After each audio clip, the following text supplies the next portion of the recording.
Senate floor and what the majority just did. And make it clear that Senate Republicans, and I believe our colleagues in the House as well, stand squarely with Oregon taxpayers who have communicated clearly that they do not support the governor's transportation bill as is going to be debated here in a few minutes on the Senate floor. What the Republicans did just now is provide an off-ramp for this whole process where we could pause it. We provided an alternative that would take care of the immediate crisis. None of us want our roads to go unplowed. None of us want guardrails not to be fixed or pavement striping not to occur. There's not a single Republican that's interested in having any ODOT employee lose their job because of the legislature and the governor's failure to act in a responsible bipartisan manner. So what we did is we provided an alternative which would have freed up the existing resources within ODOT's budget to do what Oregon families do. What Oregon families do when times are tough, when there's way more demands on their dollar than there's dollars available, what do you do as a family? You prioritize what's most important. That's what families do, and that's what this legislature should do, and that's what the Republicans provided the opportunity to do today. Every single Democrat on that Senate floor said no. They said no to what families have to do every day, what families are doing today in a very difficult economy. The other alternative that the majority rejected just now is the opportunity to put this package, the transportation bill, House Bill 3991, in front of the voters. Let the voters decide. This legislature we could take that bill, amend it on the floor, put the referral on it, it goes to the voters. What is the governor and the Senate Democrats afraid of? I'll tell you what they're afraid of. They're afraid of Oregonians saying no to this massive tax increase. That's what they're afraid of. What the majority and the governor don't realize that it's highly likely that this measure gets in front of the voters anyway. I'll speak for this Republican. I spent months at the negotiating table working, collaborating, trying to find common ground on a transportation bill that dealt with both the short-term needs and long-term needs in our Department of Transportation. We recognize that transportation is a core function of government. It is something that state government must do, but it must do it responsibly. We must be effective with Oregon taxpayers' dollars. What's on the floor today is a partisan bill. No reaching out across the aisle to ask, hey, Republicans, what do you need in order to get to yes? Those conversations have not occurred. I wish they did. I would tell you that the Republicans are willing to sit in a room and hammer this out. It's too important not to do that. And I believe ultimately that's where we'll end up. Because I believe ultimately Oregonians will say, we don't like partisanship, especially as it relates to our transportation dollars. I mean, there's not Democrat potholes out there, Republican potholes. That's not how this works. So I appreciate you being here. We're just taking a pause to talk a little bit about what our alternative is and how we see the potential path forward. And I'm going to let Senator Bonham say a few words. I think the hardest part today was listening to the rhetoric that somehow we budget in silos, that somehow there wasn't other money available to ODOT. Even within the ODOT budget, I think we put forward a framework that shows that you can prioritize operations and maintenance. But outside of that, we have a $140 billion budget. We could have easily found the $358 million the governor said we needed. The money's available. And so to come here with the false premise that we only have this option in front of us is utter nonsense. And the reality is, I was elected by the 140,000 people that live in my district, right? The majority of the people in my district said that they wanted me to come here and represent them. Across the board, That's every senator in the room was elected by the majority of the people in their district to come represent them. If you look at the testimony tied to the legislative concept, tied to the bill, the budget bill, the policy bill, it is overwhelming in opposition. 94% of the people that took the time to weigh in have said, no, we reject this. And yet the people on this floor are about to pass a bill.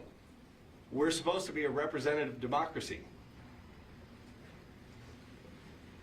I'm curious whether or not the people will feel represented after today's vote. I don't think they will.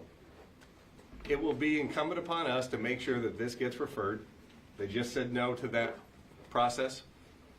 That would have been easy, would have saved money from having to go out, gather the signatures, but we'll do it because the people deserve the right to say no to this massive tax increase. We're going to further debate the merits of this policy. We're going to continue to debate the budget conversation. It's going to be robust. I'm sure we'll be down there for at least another hour or two. But at the end of the day, this group of people right here is going to stand with the people of Oregon. The people that are making hard choices with their budgets. We understand they can't afford right now. That is the number one thing we're hearing from people on the streets, at doors, in the grocery store. Met with people yesterday, randomly. My neighborhood had a picnic. I love it. We still do that in my neighborhood. We have a picnic. Once a year we get together. And the amount of people that came up to me and said, Bonham, you cannot let them pass this tax. I grocery shopped today and I was astounded at the prices I had to pay. Everything in life is too expensive. Don't raise the cost of my fuel. Don't raise the cost of my license. Don't raise the cost of my registration fee. I heard it from everybody at the picnic. Not a single person said, you know what, I'm willing to pay more for core and essential service that the state should provide. Nobody believes that we shouldn't provide the service. They just don't want to be taxed more for that service. To Senator Starr's point, we provided that option in multiple ways, multiple off-ramps, multiple avenues, whether it be LC7 that was introduced as Senate Bill 1221 and rejected, whether it be the amendment to the -9 that was rejected. We've been told no time and time again. And so I do appreciate this opportunity to just take a pause and visit with you all and share with people of the state of Oregon that we hear you loud and clear, and we will be voting no. And I hope you will remember this moment come November 2026. Senator Weber. I'll be very brief.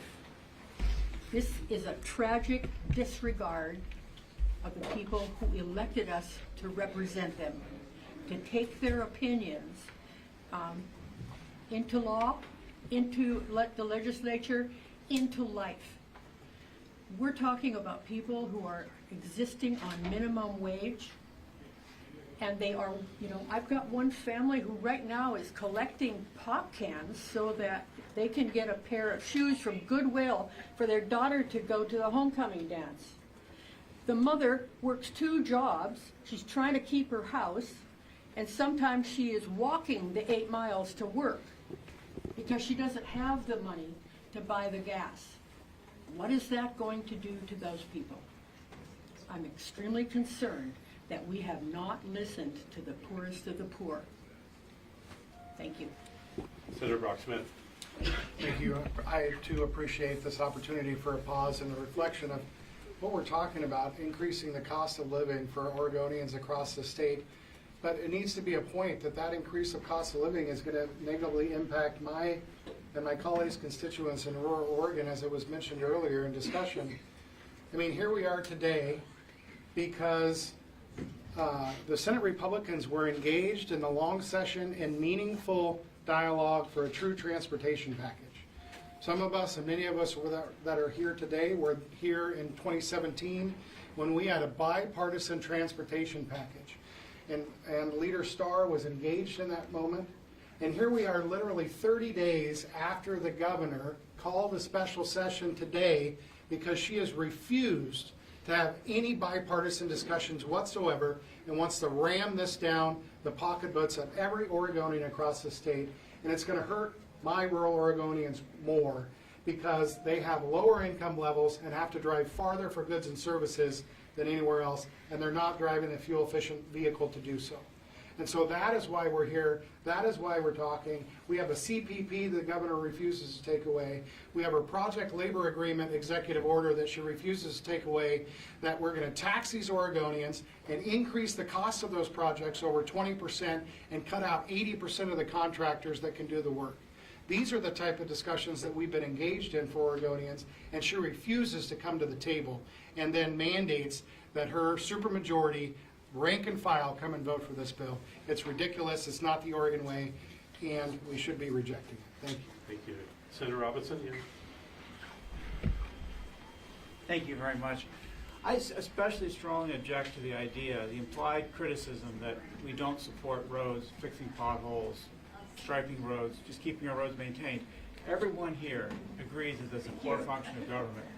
And when you have a core function of government, a core service that we're supposed to provide, you should fund that first.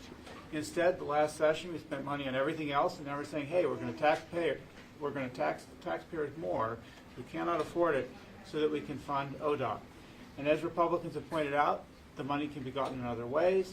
We're spending money unnecessarily on climate protection programs, which are unnecessary, and things like that. So you can even get the money, but we're not doing that. Instead, we're raising taxes on Oregonians.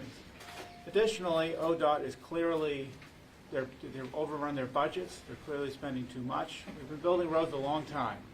It should be getting less expensive with advances in technology to build roads rather than more on an inflation-adjusted basis. We realize that gravel and asphalt and everything have gone up. Some of that is caused by policies that are not helpful. But the prices are way too high. And we need to be looking at where ODOT is spending that money before we just say, hey, let's give them some more. Let's tax Oregonians more. And Oregonians simply cannot afford it. So I'm opposed. We are all opposed. We need to be looking at this in other ways rather than just raising taxes. Thank you. Thank you, Representative. Anyone else want anything? Are there any questions? Yeah, Senator, are you prepared to spend money you all would otherwise spend trying to win new seats in next year's election on the hundreds of thousands of dollars it might take to refer this to the ballot? I mean, from the Senate Republican campaign funds. So the answer is maybe. What we do know is that this clearly delineates where Republicans are and where the majority Democrats are. We stand squarely with Oregon taxpayers. The majority does not. And this gets referred to the ballot. It'll be on the same ballot that every Democrat that voted for it is going to be on. They'll have to defend this indefensible act when we have clear alternatives. So that's the unfortunate thing here, is that we successfully gathered the signatures to put this on the ballot. The bill is paused. There's no new tax. And what does the majority have to do then? I would suggest that they come to the table. Let's negotiate. Let's work together. Let's solve this problem. We have a solution that is a solution to the crisis. I will call it an interim solution, and that's the ability to let ODOT spend money they already have and reposition those dollars. And then we can have, again, that robust conversation about a bipartisan collaborative bill next year or into the future. Any other questions? I had a quick question. I know you guys referenced the fact that it's a month after you guys were first called to convene here. I know you guys have mentioned in the past the per diems. There's a directive over on the Democratic side to kind of, suggestion to donate that. Is that still something that Senate Republicans do not have a similar directive, or? Senate Republican members can decide for themselves. Thanks. Any other questions? Thank you very much. I appreciate it.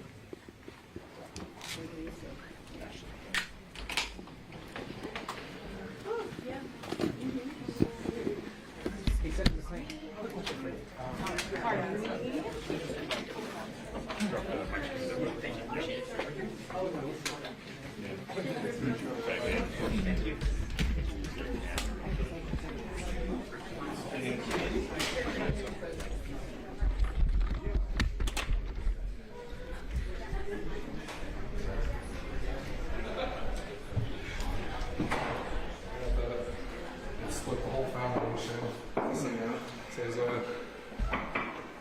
Roll down, start over.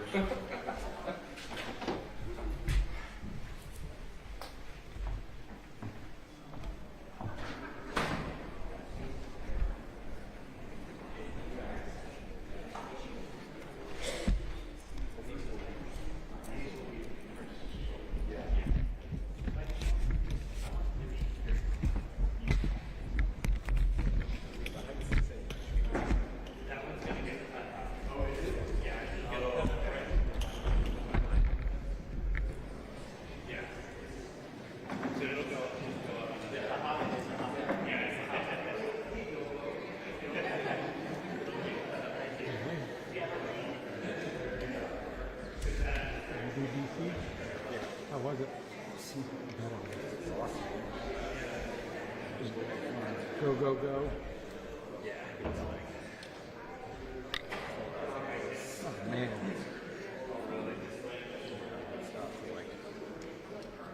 Half hour for lunch. Wasn't bad. Because honestly, I could not have done it. Bring that thing around? Dude, they wouldn't even work. No way I would have gotten the US Capitol. That. I mean, I had the DJI out in the US Capitol. The Capitol Police came up to me and told me I had to put a wire to kick that out. Even as a member of the media?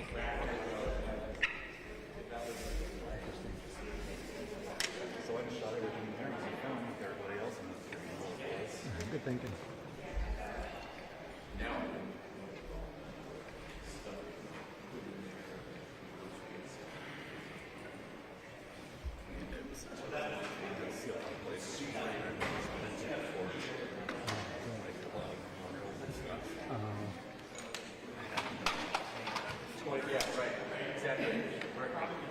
Usually you get it 70, you're not going to worry, you know.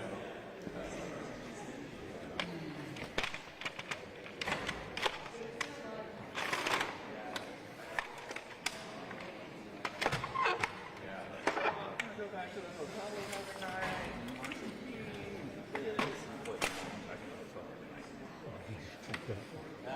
Too tired.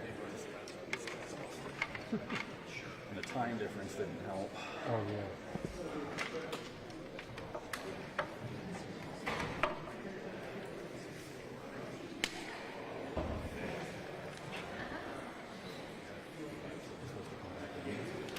Yeah. Supposed to be back at 10:45.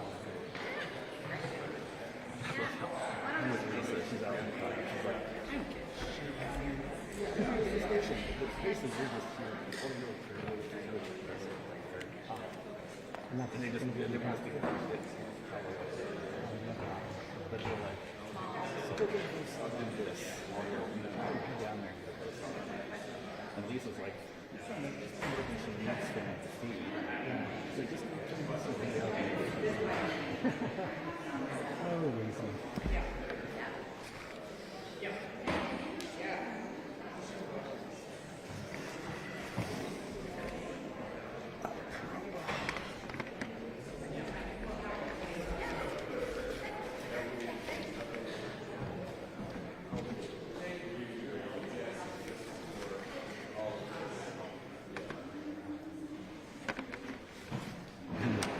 Food looks so bad.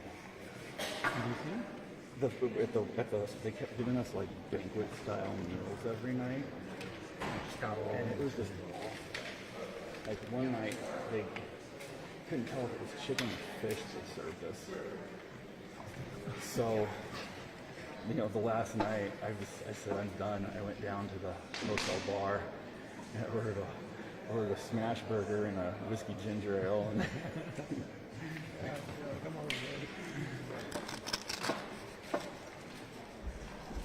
one night it was great actually. We went to the VFW hall and they had like some big DC barbecue place called Mission Barbecue. They catered it. Oh, really? And the bar was open.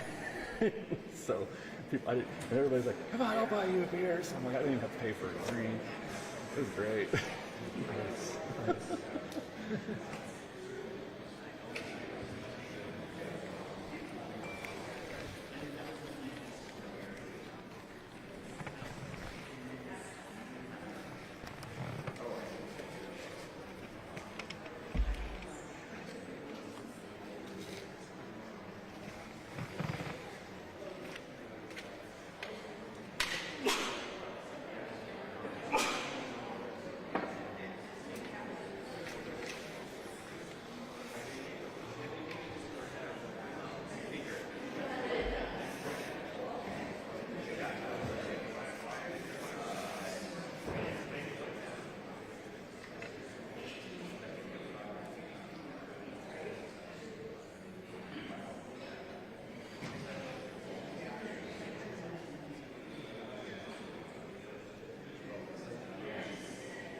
But just something else.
Perfect timing before their show.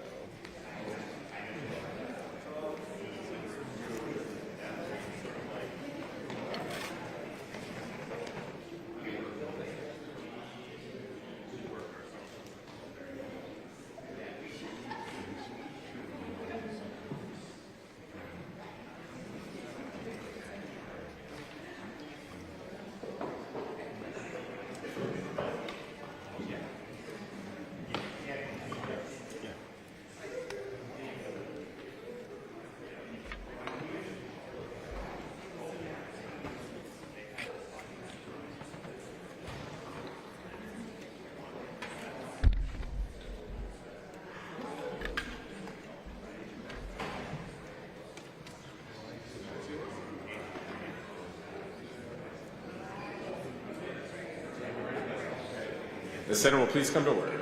The clerk will call the roll. Anderson. Bonham. Rodman. Campos.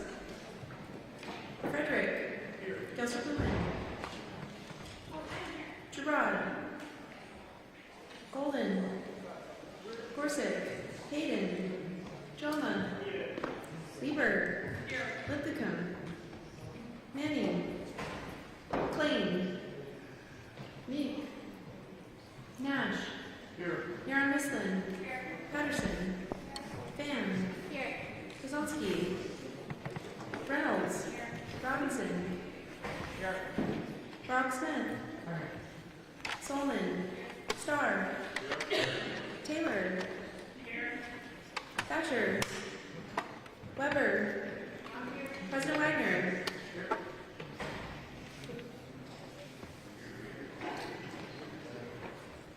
Quorum is present. Without objection, we will resume under the order of third reading House measures. So ordered.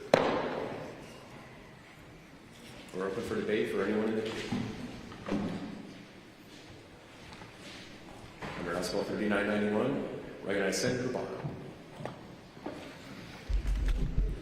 Colleagues, we're here today because of countless self-inflicted wounds.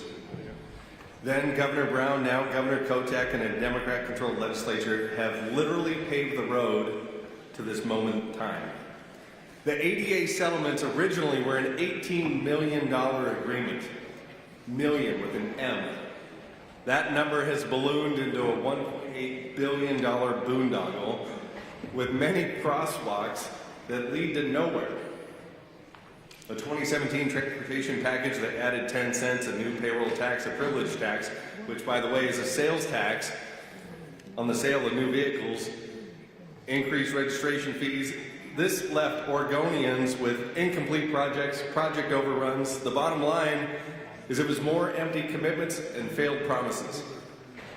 The failure to fulfill our constitutional requirement to balance our highway cost allocation, leaving truckers burdened with hundreds of millions of dollars in overpayment, a clean fuels program that adds almost 10 cents a gallon of cost increase and zero quantifiable benefit to any Oregonian, an executive order for a climate protection program that will siphon off roughly $1.2 billion from taxes, the majority of which constitutionally is required to be spent on schools and roads.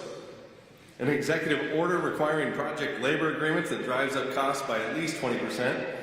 Merry Christmas, labor unions love Governor Kotek, wrote the Oregonian editorial board. To be clear, project labor agreements are so extreme that even Gavin Newsom vetoed the concept in California. Another executive order, Advanced Clean Trucks, a program so systematically and surgically discredited by Daimler and Pape during a transportation hearing that I'm shocked that it wasn't thrown out altogether out of sheer embarrassment. The list goes on. We often say budgets express priorities. Clearly, ODOT operations and maintenance are not priorities. Labor union members, your leadership failed you.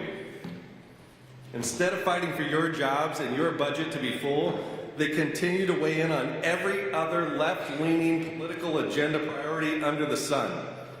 The environment, DEI, social justice. What's not on that list is your job. Right now, it's not just that you aren't a priority, it's that you're being held hostage, used as political pawns in the governor's insatiable desire to have more revenue. I watched the House floor debate. I heard various versions of nobody disagrees that maintenance and operations should be prioritized. Well, then why wasn't it? We had an entire long session that built a 2025 to 27 budget. Where was this as a priority? If this budget was a priority, we wouldn't be here today. Instead of prioritizing transportation, operations, and maintenance, essential and core government function, we allocated $140 billion elsewhere. The budget put forward left a $358 million hole in the operations and maintenance budget. To fill that hole, the governor is asking hardworking Oregonians to reach into the pockets and provide 6 cents a gallon in increased gas tax, $139 increase to title fees, a $42 increase to registration fee, a doubling of the payroll tax for at least the next 2 years, a new registration fee on EV fuel-efficient vehicles of $30, and more money raised in a new road use charge. This multi-billion-dollar tax is being categorized as a Band-Aid. In plain speak, Tina Kotek isn't done raiding your pocketbook yet. She'll be back for more. And my guess, it's going to happen sooner than later. We've talked about $37.5 trillion in debt on this floor quite a few times this year. The reckoning is coming. We can't be everything to everybody. Whether global or ODOT specific, we can prioritize spending, and we will have to cut programs. The Republican alternative offers a full budget for operations and maintenance without these unnecessary tax hikes by ending special interest executive orders, stopping runaway settlements, cutting unrealistic mandates. We're going to protect Oregonians' data, we're going to restore legislative authority, and we're going to redirect hidden taxes. A solution without raising taxes exists. It's realistic, it's viable, and it's absolutely being ignored. So hey, taxpayers of Oregon, instead of living within our budgetary constraints, like you have to, $5 billion in new taxes is about to be shoved down your throat against your will by the people you elected to represent your best interest. So I only have one question to the voters of the state of Oregon. Have you had enough? Thank you, Senator. Continuing under discussion, recognize Senator Jama. Colleagues, I rise in support of HB 3991. I'm supporting this bill today for three main reasons. First, I believe responsible government keeps its citizens safe and its economy well connected. Let me repeat that. I believe a responsible government keeps its citizens safe and its economy well connected. We cannot do that without a responsive, well-funded transportation system. Having road crews in place to plow snow, clear mudslides, and direct traffic while in wildfire evacuations. These are all core services that the government is responsible for providing. If we do not act, Oregonians will drive on unsafe roads and risk being hurt or even killed. As someone who elected to ensure the well-being of my community, I refuse to accept that outcome, especially at the time when federal administration is turning its back on its responsibilities to the public and starving out government agencies. We owe it to Oregonians to fulfill our obligations to their safety and basic mobility. I'm also voting this yes on this bill because I have heard loud and clear from my constituency that they care about access to public transit.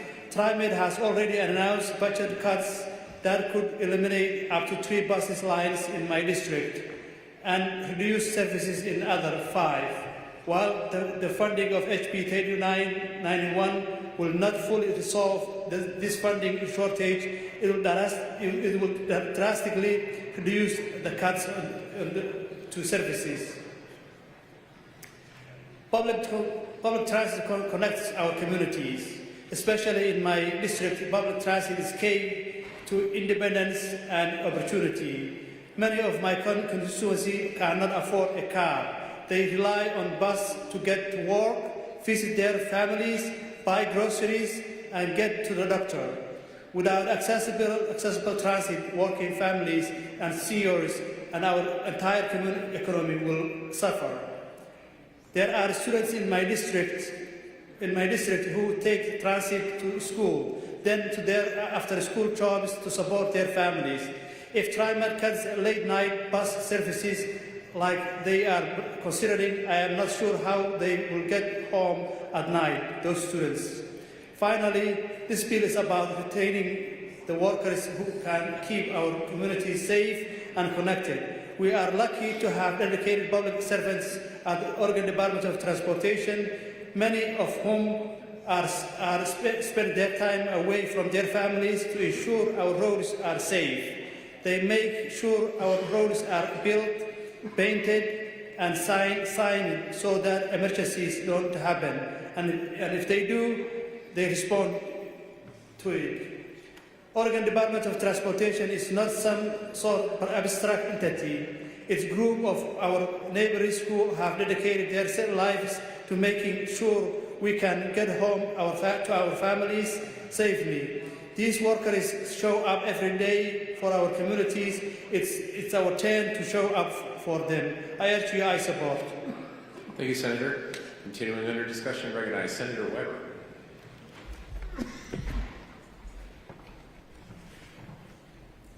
Thank you, Mr. President.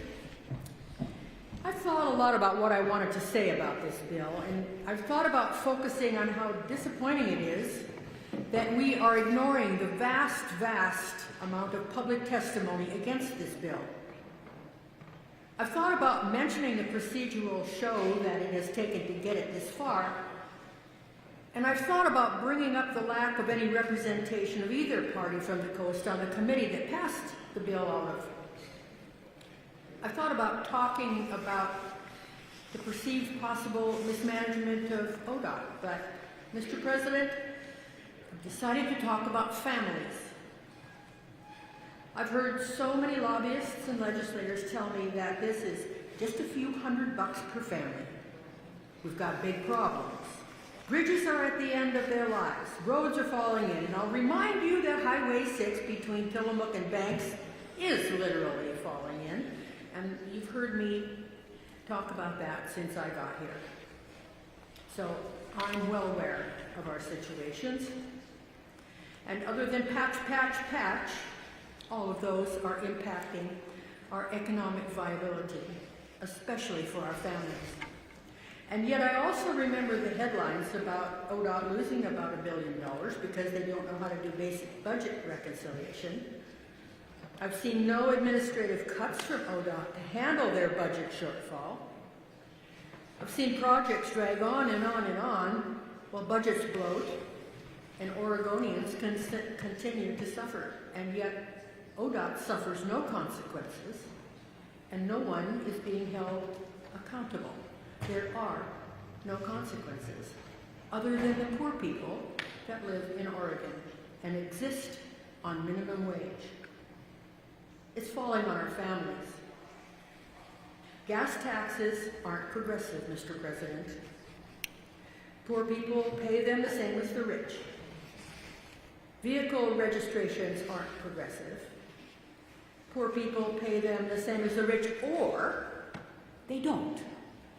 Last Monday I spent with Forest Grove enforcement agent, and we went around and we looked at within the community at the number of tags that had expired and issued a number of tickets. Now a ticket on that day was $15 and the next day it was going to be raised to $30. The cars that had expired tags, none of them were of Mercedes quality. Many of them had been expired for years. In looking at it, most of those folks were minimum wage people. We're saying to the poor, who often have to pick up a second or a third job to just make a couple of $100 more, what is it we're saying to them? We don't support you. We're telling them that it's going to cost them another few $100. It seems like we are constantly on the lookout for Oregonians' choke point and how much we can squeeze their financial throats without killing them. I'm under no illusion, colleagues, that my words will convince you. Unless some of you have a last-minute change of heart, this bill will pass. But I'm going to drive away from here, from this building, knowing that I tried to stop you. I tried to bring reasonable consequences to your front door so that you could see them. I supported a viable alternative. If you cast an aye vote, you are voting for the poorest and the weakest among us to suffer. My conscience is clear, but I'll leave you to examine yours. Thank you, Mr. President. Thank you, Senator. Continuing under discussion, recognize Senator Robinson. Thank you, Mr. President. You know, we have been building bridges and roads in Oregon for over 100 years. And I heard it suggested on the House floor last month that it would take 900 years for ODOT to replace our bridges, which might reflect on the efficiency of ODOT today. But we've been building these things for over 100 years. And in that time, the technology has advanced. We have gone from simple machines to bigger machines to better ways of building roads, to the point that today, if you need to repave a section of asphalt on the highway, there are machines that grind out the old asphalt. There are big machines that put it back. They're laser controlled, sonic controlled, GPS controlled. You simply pour asphalt in the machines and drive along, and it contours the roads as you go. If you need to build a new bridge, all of the dirt that needs to be moved is mapped out in advance, and GPS systems tell the cats where to go. They tell the excavators where to move the dirt. I understand they could even program out the power lines so you don't accidentally hit one. My point is that it has gotten easier and easier and easier to perform ODOT's job, which we all agree is a core function of government and which needs to be done. So why then are the costs going higher and higher? Why are we coming to taxpayers and saying we need more money to do something that was harder to do 50 years ago? I pointed out in a remonstrance last session that the I-5 bridge that we're talking about replacing was, in inflation-adjusted dollars, only $320 million to build with 1950s technology. And again, with engineering, if you need to replace a bridge, say take a simple overpass, it's been done before. You can just look up a previous bridge. We know whether it's pre-stressed concrete or an I-beam, how much of a span you can support with such and such a beam. You just simply have to look it up and engineer it to the ground in the circumstances. This should be a lot easier than it was. So these jobs should become easier. And as I pointed out on the I-5 bridge, I didn't understand why we were spending $200 million to tear it down, $6 billion to put it back. It was suggested by one of my colleagues, the senator from North and Northeast Portland, that perhaps the current bridge might be in poor shape, and he suggested we visit it. And so I have actually scheduled on the 2nd of October, right after the session, I'm going to get a tour of it, and I would invite all of you to come on the tour. I think they'll take additional senators, because we should see these projects up close. We're spending a lot of Oregonians' money on these projects. But my point is, again, that it should be getting less expensive to do these jobs, and instead the prices are rising to astronomical levels. We have project labor agreements. We know those are raising costs. 20% is considered on the low end. Some people think it's more. It probably is a lot more. We have climate protection programs, which are raising costs. Those are, I mentioned those earlier, totally unnecessary. I've discussed the science of this before. Why waste taxpayers' money on these projects in that way? So I don't think ODOT needs more money. I think if they really did need more money, we should have prioritized at the beginning of the session as a core function of government. But this is the wrong way to do it. And we're calling a special session on a very partisan issue to raise taxes on Oregonians who cannot afford it. And I mentioned in my remonstrance, one of the things in this bill that concerns me the most is simply introducing a whole new agency whose job is going to be to essentially toll electric vehicles. And we're going to charge them by the mile everywhere they go. And if you don't think that there won't be attempts to expand that to other vehicles later, I'm sure it will happen. And we will then have a statewide tolling program. I was back east just a month ago. When you get on a tollway, the roads are in poor shape. I don't understand how they can charge you more than the gas to go down the road and not keep the road maintained. I don't know what that happens, except that possibly the more money you give an agency, the worse they perform. I sometimes think that's true. But I'm opposed to this bill. I think it's the wrong approach. Republicans have suggested alternative ways of getting the money that wouldn't raise taxes at all. I personally think that we should be investigating where they're spending money, why every project they build runs over. Why does that Abernathy Bridge go from 200-something to 800-something million? It isn't that big a project. You know it's going to be expensive, but 800 million, come on. So let's vote this down. Let's all get together, Republicans and Democrats, and figure out how to make ODOT efficient and how to provide the service that all Oregonians recognize we need at a reasonable cost. Thank you, Mr. President. Thank you, Senator. Continuing under discussion, recognize Senator. Thank you, Mr. President. Transportation is an all-Oregon issue, and I want to illustrate some of the things that maybe divide us a little bit. The rural-urban divide, I would really like to heal at some point. I enjoyed hearing some of the conversation about the city of Portland this morning and your pride in that. But when we look at transportation, we look at it as a user fee. Who drives further? Rural Oregon or urban Oregon? Who has more vehicles? Rural Oregon, urban Oregon. Who drives on poor quality roads? Rural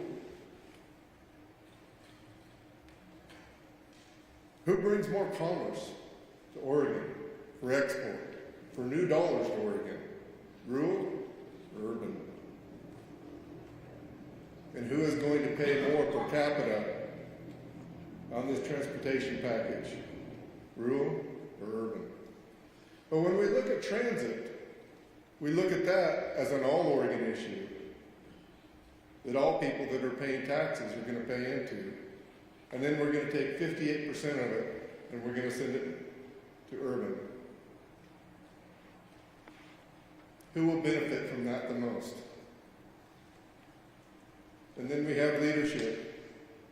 Leadership that instead of saying, we're going to do the very best that we can do for you during this time, for those that are working in the counties and cities and for ODOT, we're going to try to keep you employed as long as we can. Instead, from our executive branch, we got threats of layoffs.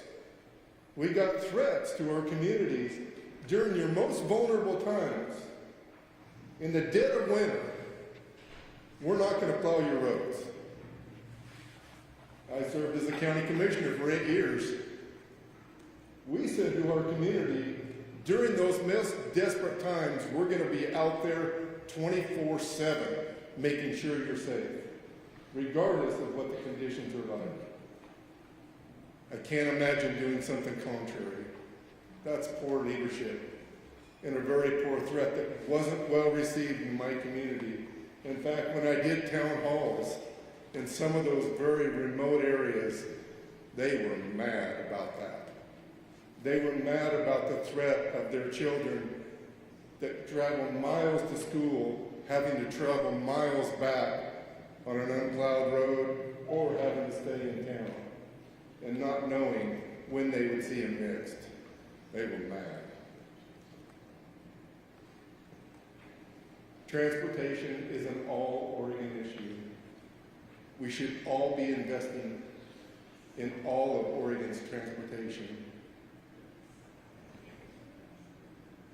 When I went around and campaigned, I said I believe that there are 3 core functions of state government: public safety, education, and transportation. I still believe in that. If we filled those 3 buckets up first, and then we looked at the other things that we needed to fill in afterward, I think that we could heal this up. And I can tell you that counties need more money for roads. The county that I'm most familiar with in Wallowa County, 700 miles of road. $1.5 million to accomplish that with. I represent 40 cities, the most cities of any district. Most of them are very small. The city of Condon gets $55,000 a year to maintain their streets. They need more money. We need to invest in Oregon, in those areas that are delivering commerce for us, those people that have had to do more with less time and again, and we need to tell them on their most desperate day, we're going to be there for them. Thank you, Mr. President. Thank you, Senator. Continuing under discussion, recognize Senator Brocksmith. Thank you, Mr. President. Colleagues, I rise in opposition to House Bill 3991.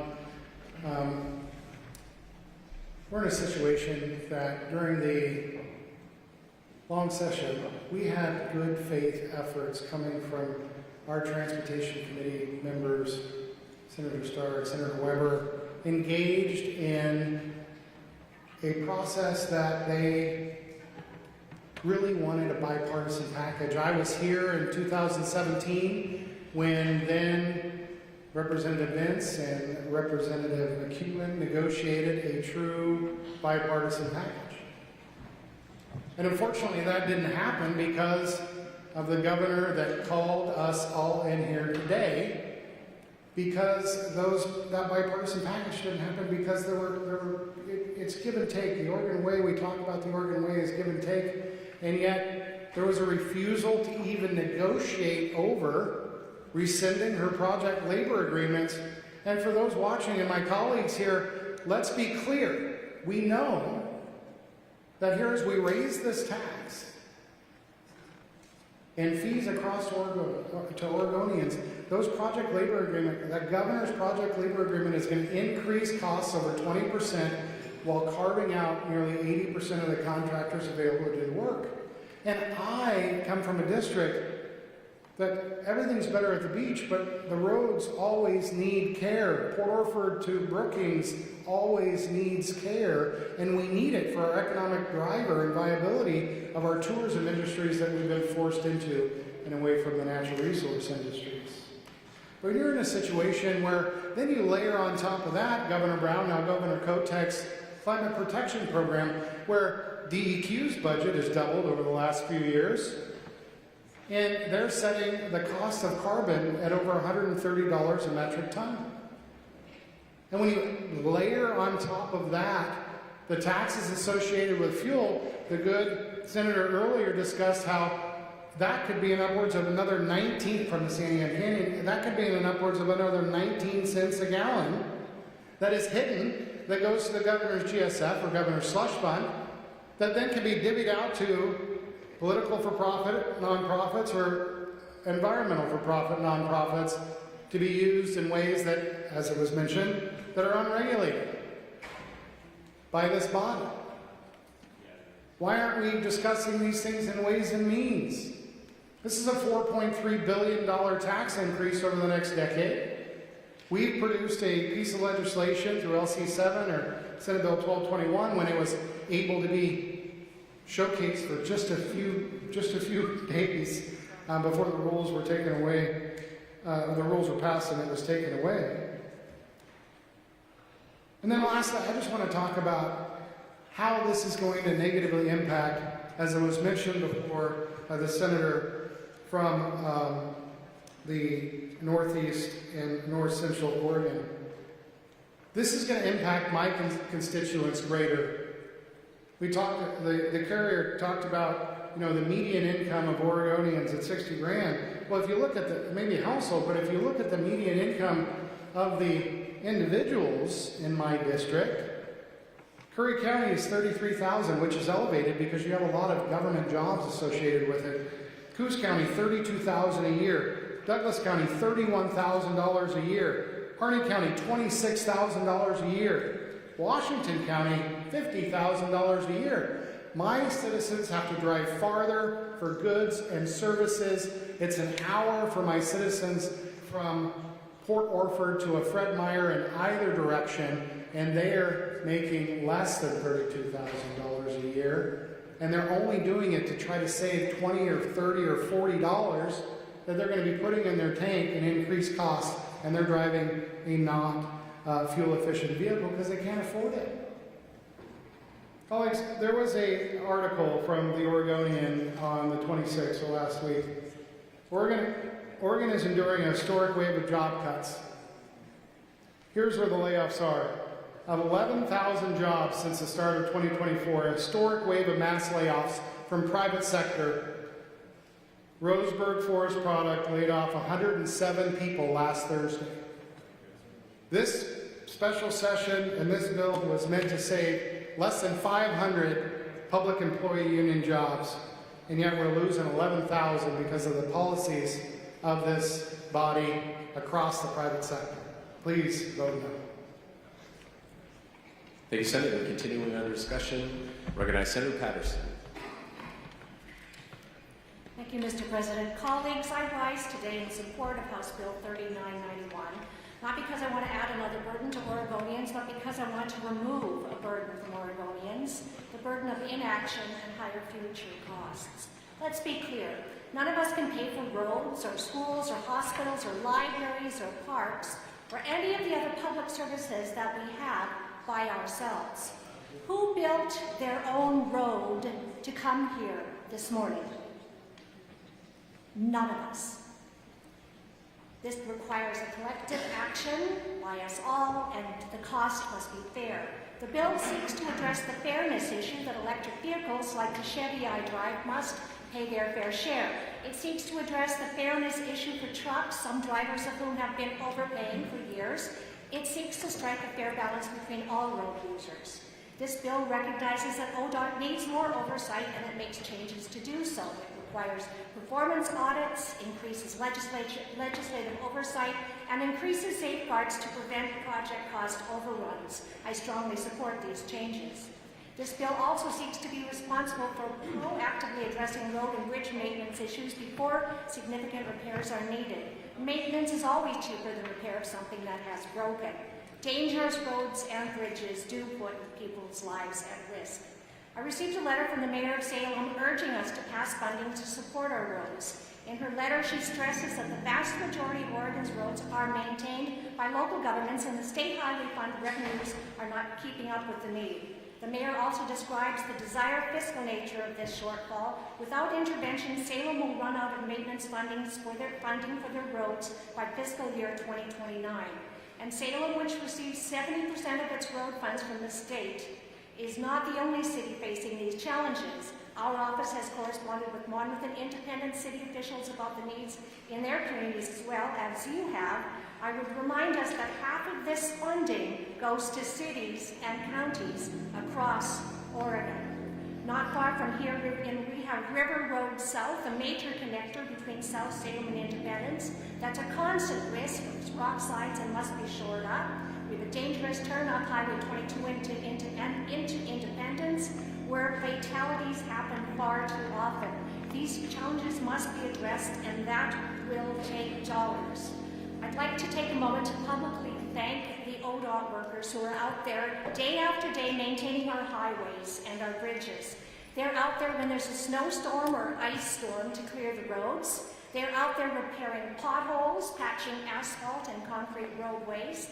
They're fixing guardrails and clearing up rockfall and landslide debris. We all see accidents and fire trucks and police cars on the highway when there's an accident. But who's out there when they are gone? Clearing the roads of broken glass and twisted metal so the next drivers can go by safely. It's ODOT workers. It's not me. It's not you. It's not a single one of us here on the floor of this chamber. As state legislators, we need to ensure fairness in providing public services that none of us can pay for or provide on our own, for which we must take collective action. Our job is to speak up and to stand up for the critical services that Oregonians depend on across our state, rural and urban, with access to safe roads and bridges being among them. Colleagues, I urge your support for House Bill 3991. Thank you. Thank you, Senator. Continuing under discussion, recognize Senator Frederick. Thank you, Mr. President. Colleagues, I want to speak about two major issues. Three in one way. First of all, accountability and efficiency regarding this bill, and also about perspective. I'm going to start with perspective. My district is the transportation hub for the state of Oregon, unequivocally. It is, in fact, where all the railroads come together, the two rivers come together, three freeways come together. The airport is there. We have TriMet, we have light rail, we have all sorts of other things that are going on throughout my district. And as a result, it's not just in my district that the concern is. In fact, because we're the transportation hub, we're bringing all the produce and other things coming from the rest of the state through my district. And right just blocks away from my house is I-5 and I-84. You will find that trucks, if you stand on the bridges, on the viaducts above those freeways, truck after truck, hundreds of trucks come through on a regular basis, every day. And there's a lot of traffic there. It is not enough to talk about these as mega projects to deal with my particular district. They are, in fact, a lifeline for the state of Oregon, a lifeline for the community that I deal with. And I want to make sure that we understand that. But I also know, because I get a chance to get around the state, I just came back from the coast. Yes, Highway 6 falls apart every night. That's very clear. So does Highway 26. If you want to go on a roller coaster, you just drive back and forth across that, and you bounce and bounce and bounce. The result this time on my way back was that my dog decided to throw up because it was too bouncy along the way. My new little dog, by the way, Tex. So I didn't know that he was going to throw up as a result of that. The transportation tour took us throughout the state. Safety was the key element that we heard. The condition of the roads was another. Transit was another major aspect that we heard constantly in those tours. We are, in fact, needing to make sure that we have a solid transportation system. And we don't have one right now. And that's for a lot of reasons. So let me move to the other aspect. ODOT is notorious for its lack of credibility. I've been saying that forever. And when I first got into before I got into the Transportation Committee, I was saying that. We need to be able to speak to that. And this particular bill attempts to do that. It's not going to turn everything around, but it attempts to require us to suggest that you simply read Section 1 and you will find that the director will now be appointed by the governor and audits are expected as a result of that. Because they need to not only be responsible for money, but responsible for the promises that they make to what's going to happen. Because what has happened with ODOT is that it has, as an agency, folks have promised all sorts of things were going to take place, and they didn't take place. So we need to be able to recognize that that's one of the major issues that we need to be working with. And for that reason, while I am supporting House Bill 3991, 3991A, I'm not enraptured of this particular bill. It is not enough, and we need to figure out a way to make sure that we have the resources ready to, in fact, take care of the transportation needs of the state of Oregon across the state. And I can be provincial and just say also in my district, but frankly across the state means that it would help my district as well. So thank you very much. Thank you, Senator. Continuing under the Q&A, Senator Sol. Thank you, Mr. President. Colleagues, Oregonians are feeling the pain at the first at their kitchen table, in their food and their utility costs and the rising home insurance costs. Federal action on our Portland streets and an uncertain economy is not helping to ease their mind. While they have zero control over all of that, this bill before us today may feel to Oregonians a place to lend their frustrated voice and to say no more. And I don't blame them for their economic concern. I remain mindful of the cost burdens that families face, and I will continue pressing for stronger accountability of tax dollars. I have personally thought about the transportation framing in 3 buckets: people, process, and projects. For the people. In today's troubling economy, we must do all we can to save, retain, and grow Oregon's needed workforce. Jobs and the income tax dollars that come from those jobs provide resources for public safety, housing, and education in Oregon. The jobs that are on the line today in transportation are not just excellent union jobs. They are very much for the private sector as well, especially for Oregonians in small rural towns. Many of the projects across Oregon have a public-private partnership. From paving to potholes to plowing, we must keep Oregon moving. For the process, the foundation of trust can be found in process. When there is a robust process during policymaking and throughout, a thorough checks and balance system, better policy can result and have buy-in and trust from the public. When that trust is broken, it is very hard to gain back. And that has been a very troubling, and this has been a very troubling process. This transportation process and this bill are far from perfect. And in the end of the 2025 session, the clock ran out, and the trust was broken, and the tensions were high. It was a downright misuse of public trust to introduce a bill as large as a transportation funding package in the final weeks of a long session. That whole process did not show good governance, and this special session has continued to feel very bumpy. For the projects. Now let's discuss projects and mismanagement. Over the past decade, ODOT's budget increased 60%. The cost of doing business is very expensive, but deferred maintenance costs are skyrocketing everywhere.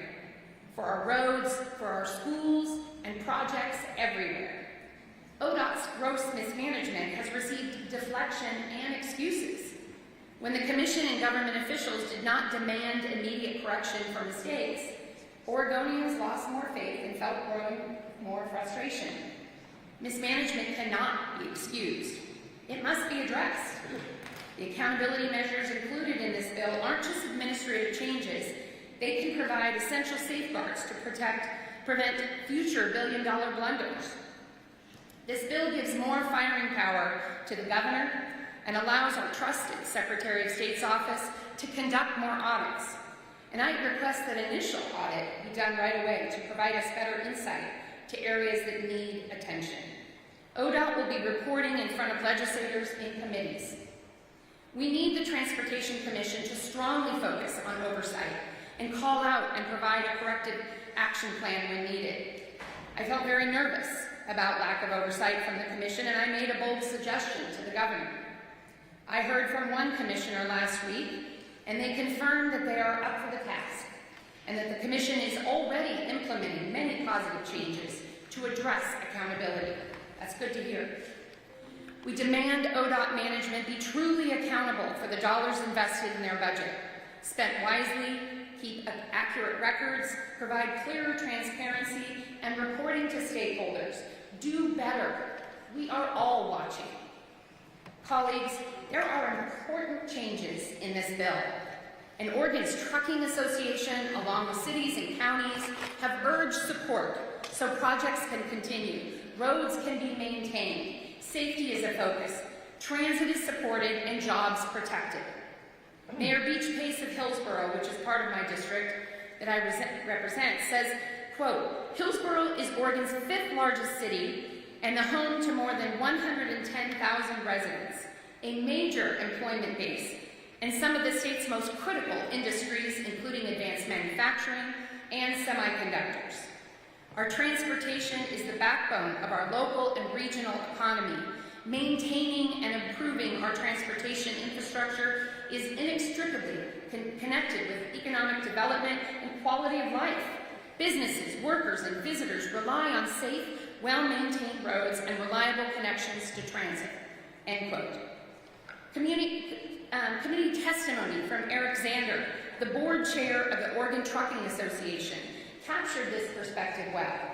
Quote, we are not the Democratic Trucking Association or the Republican Trucking Association.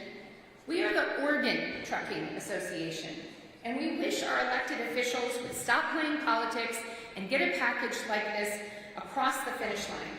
House Bill 3991 is not perfect, but we can't afford for perfect to be used as an excuse to oppose the good.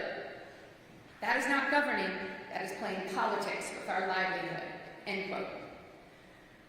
Colleagues, Oregonians could care less for the finger-pointing and the partisan jabs. They want real solutions and accountability. They want us to work together, to act to save the jobs that our economy depends on. I will be a yes today for Oregonians, but to say that I got here easily is a gross misstatement. I am here today because transportation is infrastructure, and that means economic development. I heard from business, chambers, local electeds urging support. It needs to be called out, as my colleagues said, out very clearly and loudly, that half of the funding from this work is going to our local communities across Oregon, urban and rural. The payroll tax collected in each region stays in those regions. Transit moves Oregonians, and I would say that's even more critical in rural Oregon. Folks, the snow plows may not be coming to Senate District 15's Forest Grove, but I want them available in the winter for those in Wheeler County's Fossil, Oregon. Transportation is a lifeline for work, for school, and healthcare. We cannot afford to fall further behind on critical projects that keep all of Oregon moving forward. Thank you. Thank you, Senator. Senator Lieber yielded her time. Continuing over the queue for discussion, recognize Senator Nero-Mislin. Thank you, Mr. President. Colleagues, I rise today as well in support of an imperfect bill. Without the immediate action that House Bill 3991A and 3992 provide, critical Oregon jobs are at risk. Road safety is compromised, and our infrastructure will continue to deteriorate. These bills today are not visionary, but they are necessary. This vote on House Bill 3991 does not end the conversation on transportation. It marks the beginning of the next phase. Because while this bill addresses urgent needs, we must view it as a temporary fix and not a long-term solution.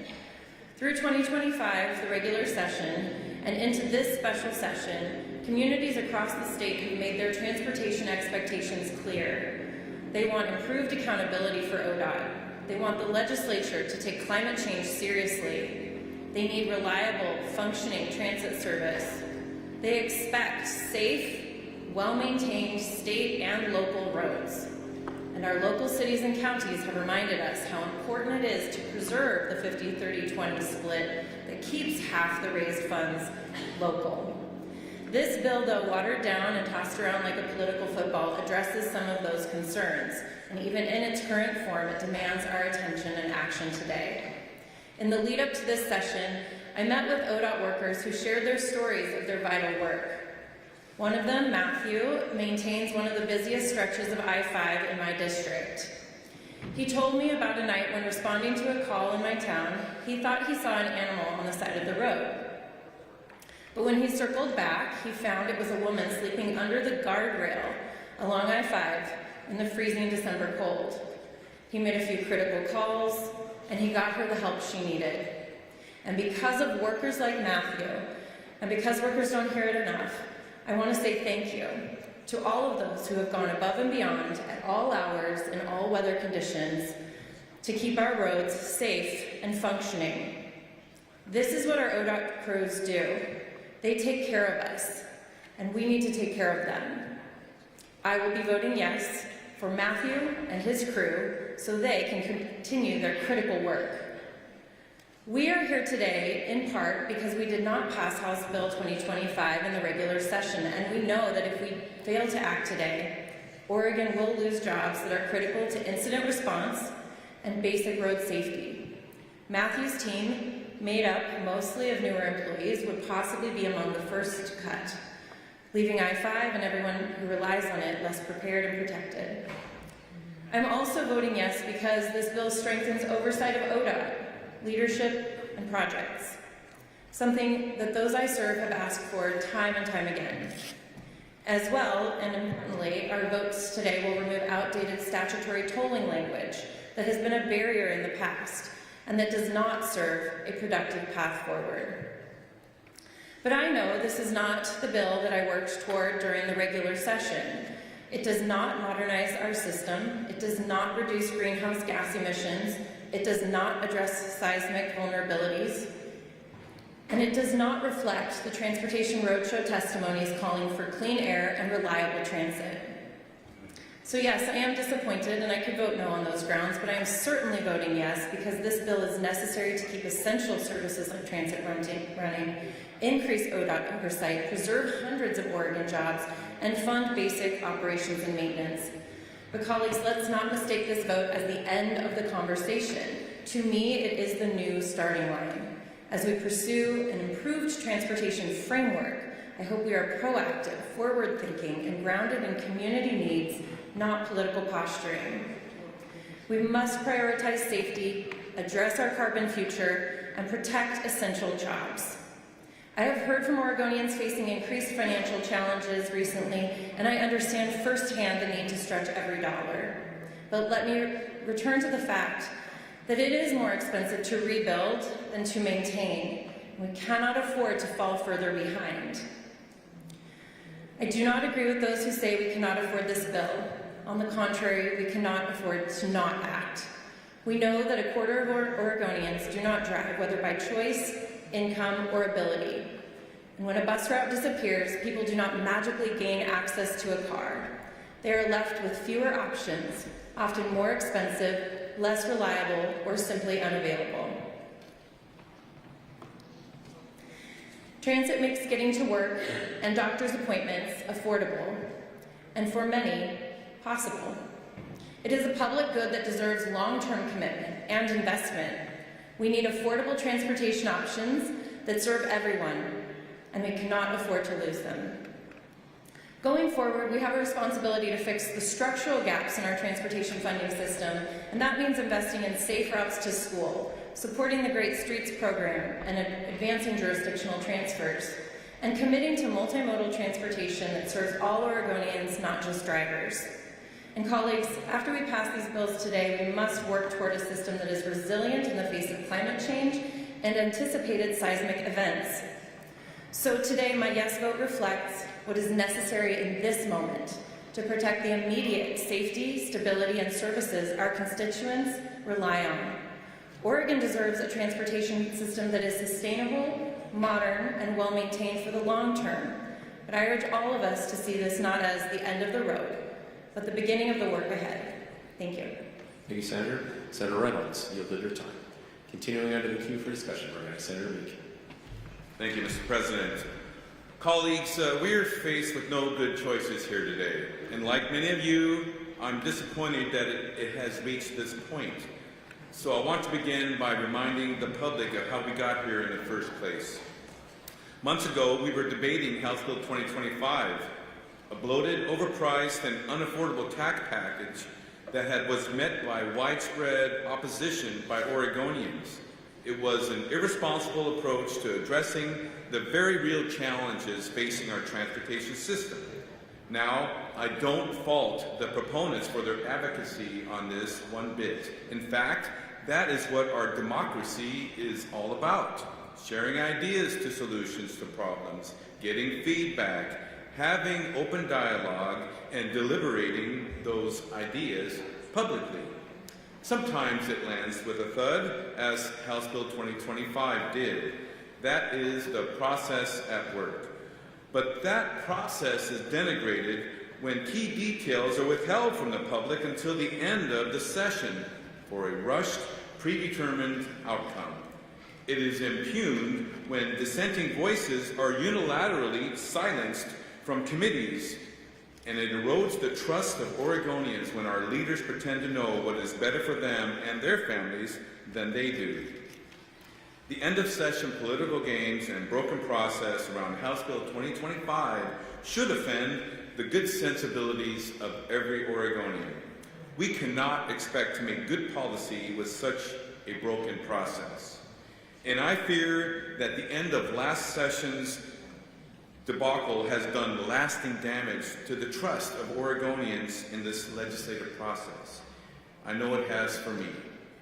My constituents and I are very crystal clear from the outset. We could not afford House Bill 2025, and I certainly would never, ever support a transportation package that kept the possibility of tolling in my community alive. Never. I'll acknowledge that House Bill 3991 is much slimmer and more narrowly tailored to addressing our transportation needs than last session's bill was. It shrunk by almost 75%. That is good, but it still presents us with a fundamentally false choice. Either pay more in taxes and fees to an agency that has lost so much public trust, or face catastrophic layoffs that impact not only those 500-plus ODOT workers, but every Oregonian who uses our roads and highways. A broken legislative process is what leads us to false choices in the first place. Now, here are some things that I think that every Oregonian can appreciate about House Bill 3991. The bill simplifies the weight miles rates from 85 brackets down to 10 and will ensure rate fairness between light and heavy-duty vehicles in the next HCAS, Highway Cost Allocation Study. These reforms have been long overdue. The Oregon Trucking Association is in support of this bill, and I've privately had many Republican county commissioners and elected officials, business owners, and community members reach out to me asking for my support of this, I would call, package. Accountability measures, including the performance audit that I introduced legislation on earlier this year, are also desperately needed. I remain skeptical that we won't need to tighten the screws again in the future, but this is a good start. And then tolling. Those of you who have visited Clackamas County, particularly my portion of it, know how opposed my constituents are to tolling on I-205. It's why this year and in past sessions I've submitted bills to ban tolling on I-205.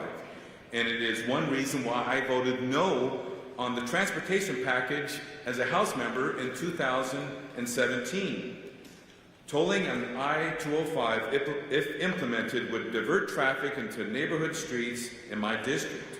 It would make those streets more congested and less safe, and it would be completely unaffordable to the families I represent. Tolling on I-205 would cost households in my district anywhere from $800 to $1,200 a year on average. For many, it would be even more expensive. For 8 years as a state representative and now as a senator, I have fought session after session to put an end to this tolling regime and to take it off the books for good. This package kills tolling on I-205 and removes it as a possibility. No more threat by this was legislative intent, no more threat that the governor could pause or not pause it indefinitely. So this is a big deal. Let me say it again. House Bill 3991 kills the possibility of tolling on I-205, and as long as I am a senator, I will never vote to put it back into place. Tolling on I-205 is dead. Finally, I want to thank the governor and her team for their work during this process. The governor reached out to me on a regular basis and early. She listened to me and she welcomed my feedback. She did not always agree with me, and neither I with her. The governor and I have had our policy disagreements over the years, but she has always respected my input and made every effort to address my concerns. Others could learn from her example. And today I am wearing my ODOT orange for the hardworking workers at ODOT whose livelihoods are on the line with this vote. Colleagues, I serve here because I love my community and I love the people of Oregon. I came into this special session with an open mind and a refusal to commit to any predetermined outcome. A couple of weeks ago, I decided to hold an open town hall in Gladstone on the transportation package 3991 because difficult conversations and open dialogue are far more preferred to the chaos and tyranny of silence. We have to start talking and engaging with each other again, both within these walls and with each other in communities across the state. So to the many Oregonians who still oppose this bill, know this: I continue to listen to you, and I thank you for reaching out directly to me, engaging on social media, and getting involved. Please, please continue. You have shined a light on a broken political process that leads to bad decisions so often in this building, and you are making a positive difference for people all across our state. I've witnessed it firsthand over the past several weeks. Should we be proud of this bill and what led us here? No. At least this Democratic senator doesn't think we should. But when I face my constituents, I'll be able to look them in the eye and tell them, I fought and I fought and fought. I have the scars to prove it, but I'll do it all over again in a heartbeat if I had to. We downsized the tax and the fee increases substantially. We brought accountability to ODOT and prevented the layoff of hundreds of critical maintenance workers to keep our roads safe for all Oregonians. And finally, tolling is no longer going to be on the table for my community, and I really appreciate that in this bill. So thank you.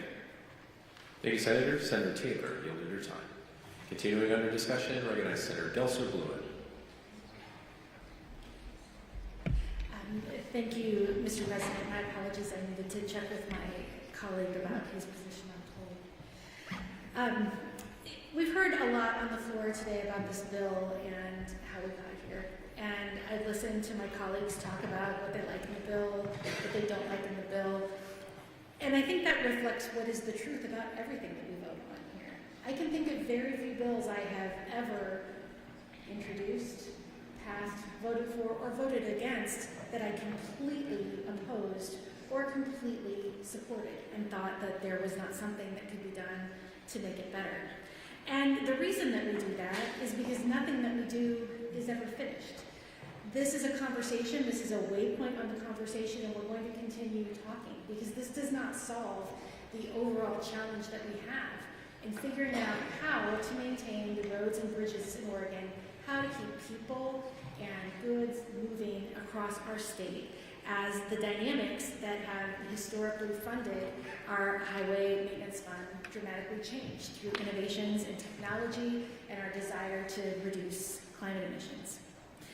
Now, I represent Corvallis and Albany, and one unusual thing about my district is that part of my district holds more PhDs than any other community west of the Mississippi.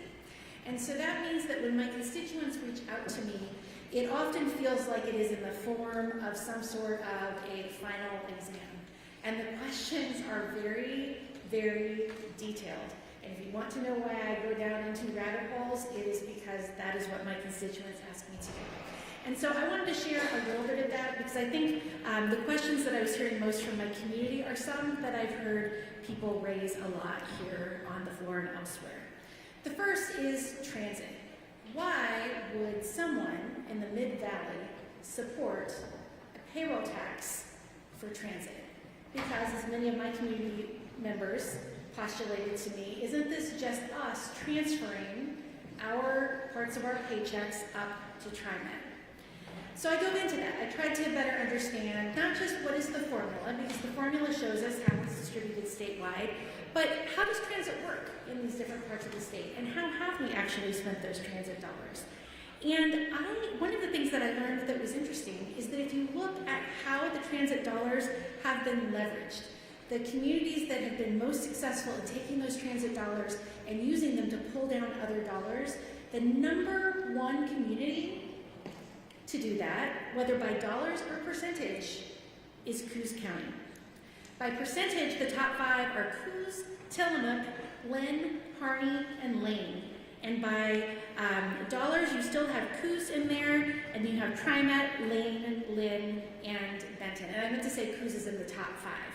By dollars, it is in the top five, but it is not the number one, which obviously that's TriMet.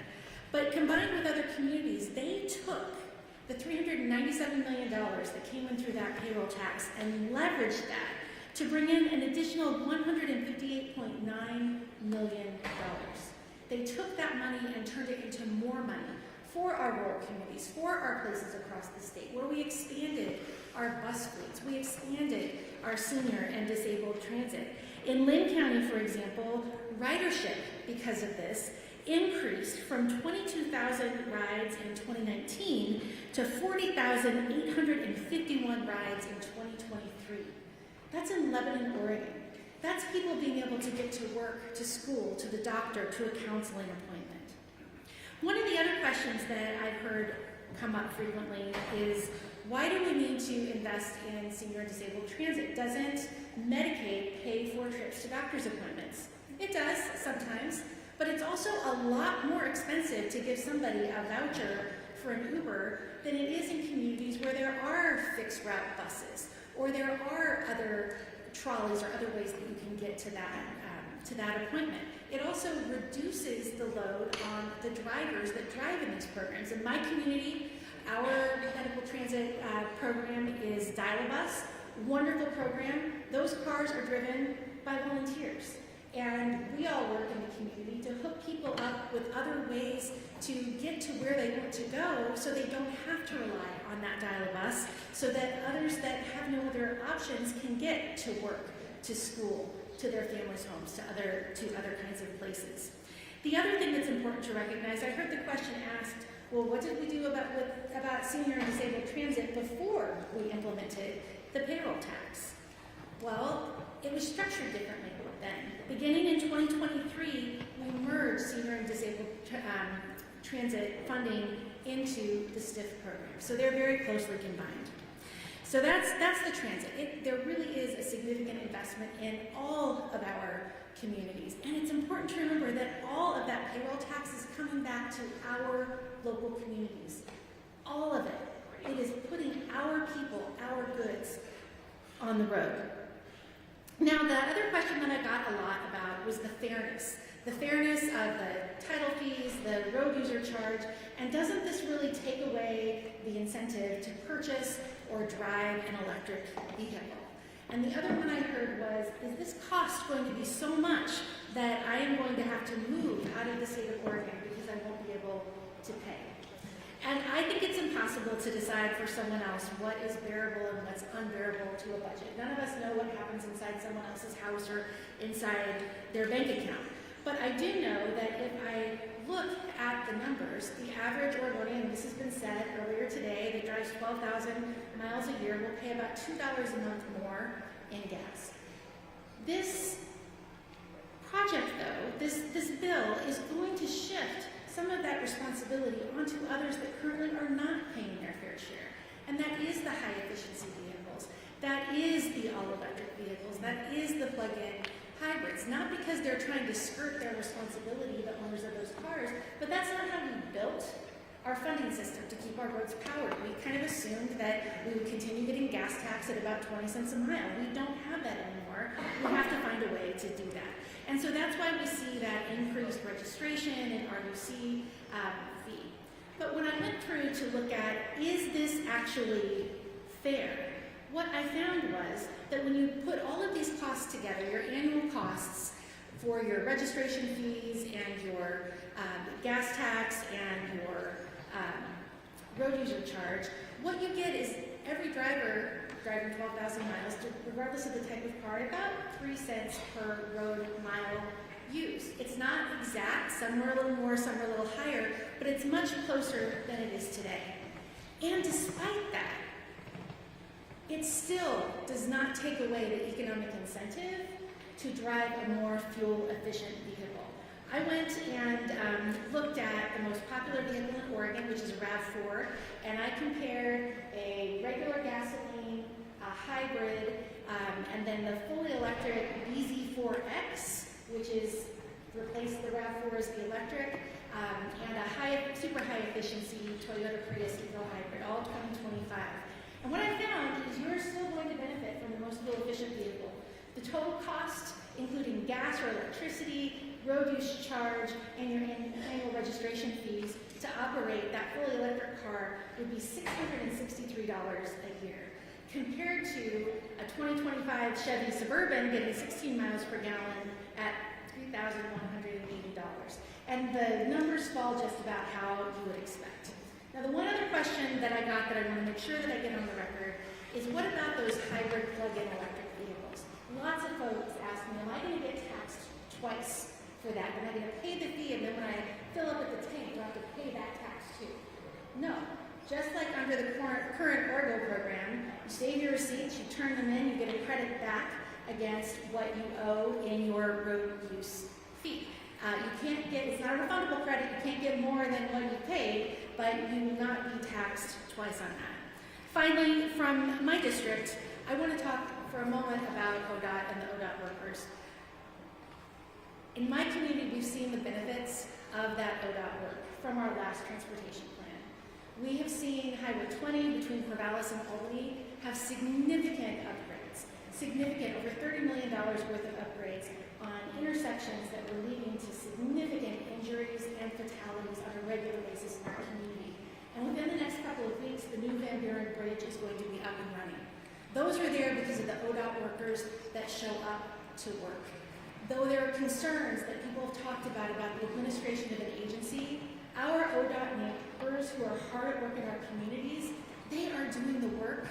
And I hope that when we pass this today, they can have some more comfort and security so that they can feel confident that they can continue going to work to serve us and to serve our constituents and to trust that we will keep having these conversations. Colleagues, I urge your high vote. Thank you, Mr. President. Thank you, Senator. Senator Campos, you have your time.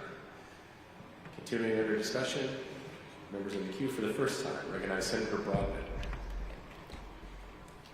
Thank you, Mr. President. Senators, I rise today in support of House Bill 3991. I support it for many of the reasons you've heard.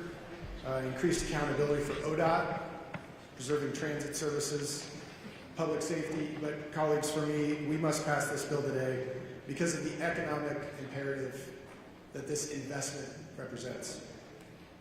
Public investment in our state sets the table for private prosperity. In Central Oregon, we know how critical public investment into infrastructure, roads and bridges, is to our economy. It's impossible to get our goods to market when the one road that gets you to and from your destination isn't plowed in the wintertime, isn't well maintained, or when workers can't get to their jobs. Since we adjourned in the long session, I've visited with dozens of businesses, small and large, in Senate District 27 to listen and learn more about how the state can help support business owners and the workers who strengthen our economy. And I heard one word time and again: invest. Invest in our ability to do business. Invest in our freedom to travel. Invest in our right to engage in commerce throughout our region. Colleagues, let me be clear that businesses in Central Oregon and Eastern Oregon cannot engage in commerce if they cannot rely on Oregon's transportation system. My breweries and distilleries can't get their beverages to you if trucking stops. Large manufacturers of cooling units for data centers can't ship across our country if our exchanges and roadways don't accommodate large trucks. Mount Bachelor alone, just outside my district, a significant driver of economic activity in Central Oregon. It doesn't work if Cascade Lakes isn't open. Innovative carbon fabricators, beverage startups, aircraft manufacturers, tourism operators, outdoor gear manufacturers, bullet factories, chemical plants. Our traded sectors need safe routes or you will stifle Central Oregon's economy. We are growing. Faster salary growth than almost anywhere else. Despite the negativity that you hear about our state and maybe on the floor today, we're growing and we are growing strong. Please don't throttle down the economic growth that we have worked so hard to ignite. The economic lifeblood of my district is a private industry, and our city, county, and state roads are the arteries that keep Central Oregon growing. On Santiam, on Stinking Water, on Bachelor, Tombstone, when ODOT doesn't get to these passes, Central Oregon and Eastern Oregon businesses and workers suffer. Some days I am jealous of some of you in this room, not every day, but some days, because when there's a little bit of rain or a pothole, business isn't interrupted. Everybody gets home safe. It's inconvenient. But for us, not having a road plowed in the wintertime, not having a world-class transportation system could mean life or death, could mean success or failure for businesses. Police not getting to respond to accidents, families not being able to get to school safely, people not being able to get to a hospital quickly. That's not the recipe for a world-class transportation system. It's the maintenance crews that keep our roads safe, and I'm not about to let 500 or more people go out of a job because of a partisan disagreement about investing in core transportation. The counter-proposals we've seen are not serious. They're great for partisan talking points, but you cannot fool Oregonians. We know we can't defund transit. We know we can't defund sidewalks. We know we can't defund trails and operations and maintenance. It's like telling a kid you want them to grow and putting them in a pair of shoes that's 2 sizes too small. We cannot misspend our limited emergency funds when we will need them. We know we will need them for wildfire. We know we will need them for natural disasters, for public safety, and to survive the Trump recession. So this bipartisan bill in front of us, colleagues, is a bill that it appropriates ideas from Republicans, from Democrats, for example. We all agree ODOT needs more accountability, more oversight. That's in this bill. I believe we can put accountability measures into place and also address the immediate crisis we are facing. Talking down our state, attacking ODOT, it's not going to help Oregonians get to work and to do business on our roads this winter or winters in the future. This bill stabilizes our current system, and it gives us the opportunity to build a world-class sustainable transportation system that reflects the needs and expectations of Oregon businesses. I believe in our state. We've never been afraid to seize the opportunity to grow. Let's not turtle now when our economy is facing challenges it has never faced before. Austerity is not the answer. Shrinking from a challenge is not the answer. I ask that we invest in Oregon, invest in economic development. Let's grow, let's not shrink. Thank you, Mr. President. Thank you, Senator. Senator Przanski, yield this time. Continuing for members on their first speaking opportunity, we recognize Senator Thatcher. Thank you, Mr. President. So 2 things I want to do. First, declare a potential conflict of interest. Without objection, Senator. Thank you. I have ownership interest in a company that does work on public works projects and other projects throughout the Northwest, including on ODOT projects. And the second thing I'd like to do is read from printed material, Mr. President. Again, without objection. Okay, just a little. Potential conflict is also duly noted for the record. Thank you. All right. So as, just for a little background, before I read from this said printed material, I was in an airport, I think it was Phoenix, anyway, and I received a call from the mayor of the city of Salem, Julie Hoy, and she explained that she sent me a letter, and it expresses her personal view on the bills on the table today. One just passed, and this one. And so she asked me if I would put her words on the record, and I said I would, and that is the printed material here, and I'll proceed to read it. Dear co-chairs Wagner and Fahey, co-vice chairs Bonham, Drazen, and members of the committee, while I was out of state attending a funeral, my colleagues on the legislative committee advanced a letter regarding the legislature's transportation funding package. Upon my return, I signed it as part of our city's standard legislative process. Since then, I have listened closely to the voices of Salem residents and businesses, and the message is clear. Our community does not support House Bills 3991 or 3992. I want to ensure there's no misunderstanding about where I personally stand. I strongly oppose House Bills 3991 and 3992. The proposal asks working families, small businesses, and rural residents to shoulder higher fuel taxes, registration and title fees, and an expanded payroll tax at a time when affordability is already a crisis. It also mandates a road usage charge on electric and hybrid vehicles without viable alternatives for rural drivers who travel long distances without transit options. Just as troubling, the bills shift authority to state agencies to raise taxes and fees automatically based on technical studies, bypassing the legislature and the accountability Oregonians expect from their elected representatives. Taxation decisions should remain in the hands of those who are directly accountable to voters. I find it concerning that these bills express the need for more oversight of ODOT by assigning audits to the Secretary of State's office. This acknowledgement underscores the serious concerns about ODOT's track record on cost overruns, project delays, and its billion-dollar budget deficit, yet provides no accountability to assure Oregonians that these issues will be solved. Audits should happen first before more funds are handed to a struggling agency. Finally, House Bill 3991 and 3992 alter revenue distribution formulas in ways that weaken local government's ability to maintain and improve their own infrastructure. For cities like Salem, this is not a minor concern. It undermines our ability to serve residents effectively. Oregon does need a strong, sustainable transportation package, but that package must be fair, transparent, and accountable. House Bill 3991 and 3992 fail on all three counts. I urge you to reject these bills and return with a better solution that restores public trust and delivers infrastructure improvements without overburdening the people who can least afford it. Please regard this letter as my personal position as mayor of Salem and not the City of Salem or Salem City Council. Sincerely, Julie Hoy, Mayor of Salem. Thank you, Senator. Continuing under discussion, recognize Senator Girard.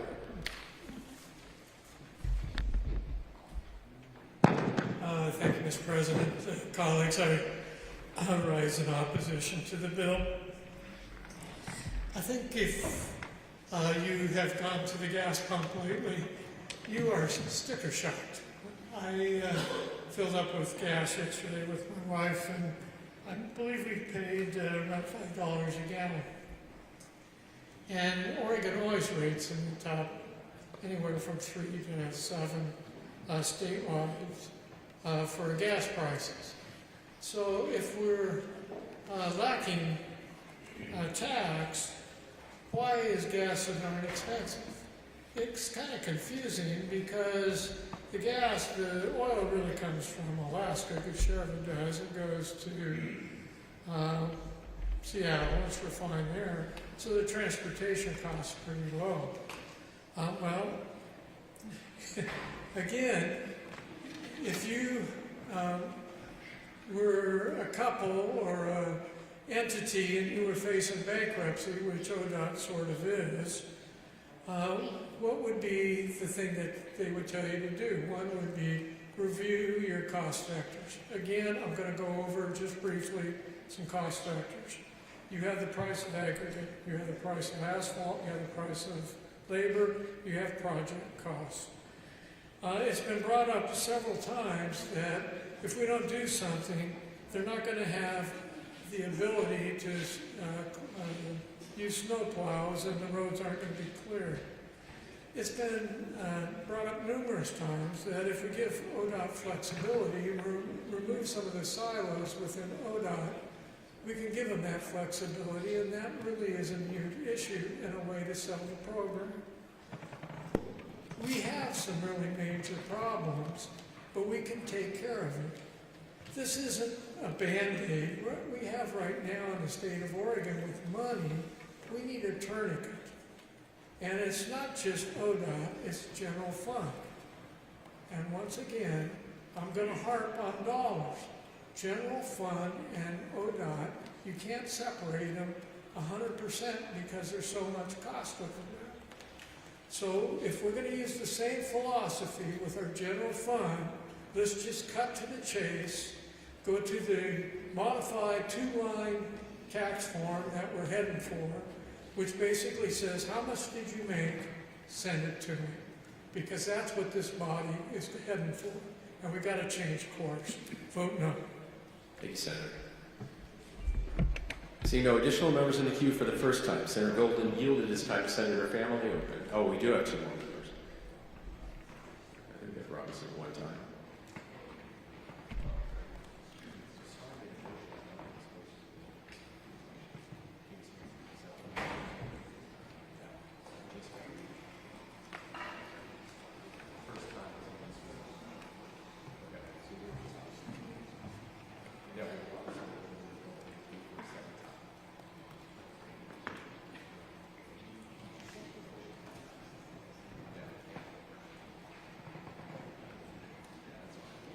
Just to note for members under our chamber rules, members have the opportunity to speak for the first time before members are recognized for a potential second time.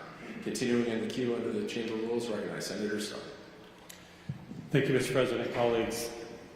It's for moments like this that it's such an honor to stand on the Senate floor, to listen to colleagues debate, to listen to perspectives, each of us representing our respective districts, and doing it in a way that I think represents Oregon well. So thank you for that. And to the carrier, thank you for your carry, the senator from the Jade District, recognizing it's not the bill that the carrier had hoped that would be on the Senate floor. I recognize that. I came to this process again after being gone for a while, honestly because of the opportunity to solve challenges that are facing our state. And I'd be lying if I didn't tell you all that the fact that transportation was at the top of the list, or one of the top of the list items that this legislature needed to deal with, wasn't a motivating factor for me to come back to this process, because it is. It's a topic that I engaged in my previous service. It's a topic that I know quite a little bit about. I understand how to negotiate a bipartisan collaborative bill. What I'd like to do is just to talk a little bit about the process that got us to this point that we're at today. And it's a little bit, I mean, it's a lot unfortunate. So during the legislative session, the long session, the co-chairs of the Joint Committee put a package on the table. It was the co-chairs' plan. And that was great because we were in a negotiation. So it was the Representative McLean and Senator from East Multnomah County were in the table. They put their plan on the table. So Senator Weber and I were part of the negotiation team. We put an alternative plan on the table. And ladies and gentlemen, the alternative plan on the table was not a plan that was ridiculous or was laughable. It was thoughtful. It's not my first rodeo. It was a plan that addressed the short-term needs of our state, addressed the medium-term needs of our state, and it understood and addressed how we fund Oregon transportation for the long term. However, it also required, in order for Republicans to agree to raise taxes on our constituents, required a conversation about policies that this body has enacted over the last decade that have raised the cost of energy a lot. And all of our constituents are paying for those increased costs, and virtually none of it is helping build our infrastructure, roads, bridges, transit. None of it, virtually none of it, is doing any of those things. All it is doing is increasing the cost of energy. So Republicans, in order for us to say, yes, we're willing to increase the gas tax or registration fees, we're willing to do that. We have to, and I will say have to, because I think the conversation isn't going to be done this afternoon. We have to address those other issues. Has to be part of the conversation. The other piece that's interesting is the alternative that we put on the table funded projects, actually built projects. Oh my gosh, we're going to build projects with transportation dollars? That's what we do. How did we fund that particular piece? We funded it on the Republican proposal by moving, most of us are aware of about a $900 million expenditure that's going to occur over the next four years or so, doing curb cut improvements all over the state in places that really actually makes very little sense, but those are things that are going to occur. The Republicans put on the table an alternative to funding that with highway fund dollars. We suggested we fund that with something else. And your Republican negotiating team put a tax increase on the table to fund that. We recognize, my good friend from Sandy Ann Canyon, that the general fund is stressed. So you take $900 million that you're spending on ADA and you put it somewhere else where we can build projects like, how about another lane on 205? Would that make a difference? Or investments in rural Oregon that are absolutely necessary. But we were told in the negotiating table, no projects, can't have projects. This is a bill with no projects. Ladies and gentlemen, you do not predispose or presuppose the outcome of a negotiation before you negotiate. That's not how negotiations work. You have to have a give and take. You have to. Ladies and gentlemen, this will not be the end of this conversation, I guarantee you.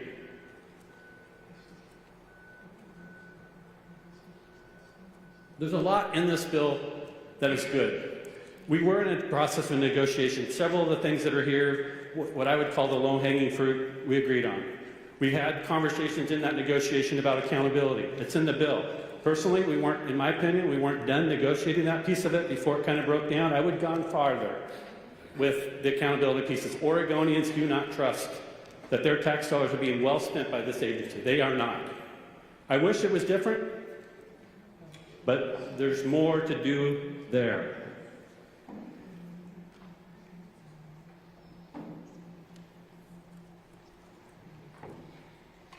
We have the ability to restart this conversation. I'm urging the members of the majority to vote no on this, to bring us back to the negotiating table. The only, in my opinion, prophylactic to a referral is a bipartisan collaborative bill that brings Republicans and Democrats together to solve this problem. Historically, that's how this has worked. I've been in this building since 1987. As an elected since 1999. Out for a decade, obviously. That's how we deal with these problems. It's been said on the Senate floor eloquently that roads and bridges aren't Democrat or Republican, they're not partisan. This challenge should not be partisan. This challenge should be one where we come together, we link arms and recognize that we have to solve these challenges. My good friend, the senator from Central Oregon, talks about investment and the need to grow. Absolutely. But we don't do it in a way that just is additive to the cost burden on taxpayers. There has to be for a decade, obviously. That's how we deal with these problems. It's been said on the Senate floor eloquently that roads and bridges aren't Democrat or Republican, they're not partisan. This challenge should not be partisan. This challenge should be one where we come together, we link arms and recognize that we have to solve these challenges. My good friend, the senator from Central Oregon, talks about investment and the need to grow. Absolutely. But we don't do it in a way that just is additive to the cost burden on taxpayers. There has to be a flip side to that coin, and we have the opportunity to do that. We don't have to do this way. I do appreciate the fact that the governor has engaged. I wish that the governor had engaged earlier. I wish that the governor had opened the door to a negotiation. That door never opened, not to the degree that was necessary to bring a bipartisan bill, bipartisan vote on the Senate floor today. I do want to address another issue, my good friend from Clackamas County. With all due respect, tolling is not dead in Oregon, nor are the tolling statutes deleted from the ORS. If you look at ORS Chapter 383 and ORS Chapter 381, tolling is very much alive in our state, very much. I 20 some odd years ago, helped her write some of that statute language. Public-private partnerships, tolling, still in the law, still available, and likely a tool if we're going to build anything new in this state in the near future. So with all due respect, and I recognize you got the tolling language out of the bill that was passed in 2017, but tolling is still very much alive in the state of Oregon. We have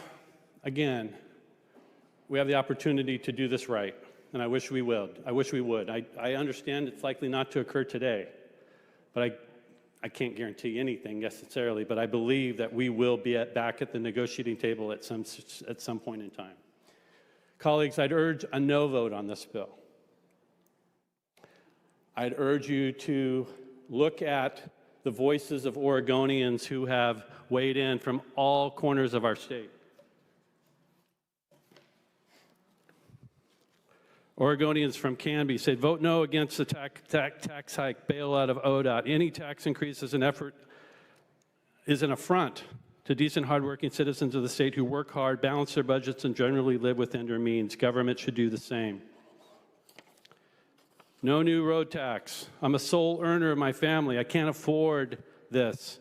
Cost of living has skyrocketed. This is from one of my constituents in Newburgh. Please do not continue burdening us with more taxes. If you just think it's rural Oregon that's voiced their opposition to this bill, I would encourage you to look at the map that the Senate Republican office put out with all the circles on it. There's a lot of your constituents in the Portland metropolitan area who have weighed in. Lots of folks in the Willamette Valley who have weighed in. Here's one from Portland. Oregonians are struggling to keep up with all the demands on their finances. We are already struggling with the cost of essential expenses like rent and utilities and food. We already have the highest gas prices in the country, or near the highest. Oregonians can't take any more. Now, the endless increases in taxes and fees and permits and more things don't add to our burden. And that was an individual from Portland. Here's a long one from Kaiser. I won't read the whole thing. But it's just more of the same. I respectfully oppose the transportation packet. Oregon residents already face one of the highest tax burdens in the nation. Additional taxes will disproportionately harm working families, rural drivers, and small business owners. Here's one from North Powder out in eastern Oregon. You heard this from our good friend, the senator from the northeast corner of the state. Eastern Oregon towns are farther apart and must travel, in our case, 25 miles just to get groceries. And we have examples of folks in Eastern Oregon, they're going across the border to Idaho to get gas. Why? Because it's a whole lot cheaper. Why? Because of the environmental rules that have been enacted in this state that have driven up the costs without any investment in our transportation system.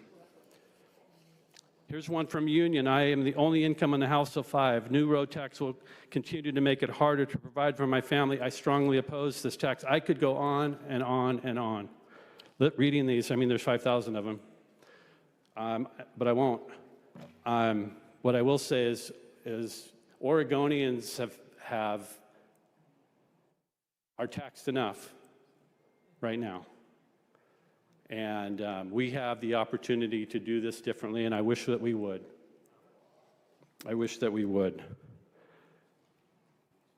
Colleagues, House Bill 3991 is a dead end. I'd urge a no vote. Thank you, Senator. Final member we have in the queue, yielded his time to Senator Pham on the open, is permitted under the chamber rules to speak for what was technically a second time. Recognize Senator Golden. Well, thank you, Mr. President. When I came in this morning, I thought that this issue could get a full, complete debate without comments from me. It did. But there was something I heard earlier that has pulled me out of my chair. It was during the discussion of a proposal to refer this measure to the voters, and the speaker said, let's see if Oregonians think this is the greatest bill in Oregon legislative history. I think likely the speaker's tongue was in his cheek at the time, but just to make sure, I want to go squarely on the record that I don't believe this is the greatest bill in Oregon legislative history. Nor does anyone on this floor or in this building. I think you'd have trouble finding an Oregonian anywhere who believes that. And of course, we know that's not our task, finding the best bill in Oregon history. Our task is selecting the most responsible, or if you like, least irresponsible, of the options before us today. Now, we heard a lot this morning, we've heard for a month now, about a proposal, an option put forward by the Republican Party that essentially, I'll summarize it by saying, a back-to-basics budget, which would allow us to take care of what we need to take care of without any additional tax or fees, no new revenue. And I just want to say, I'm not going to open this up for a 2-hour discussion. I only have 3.5 minutes left.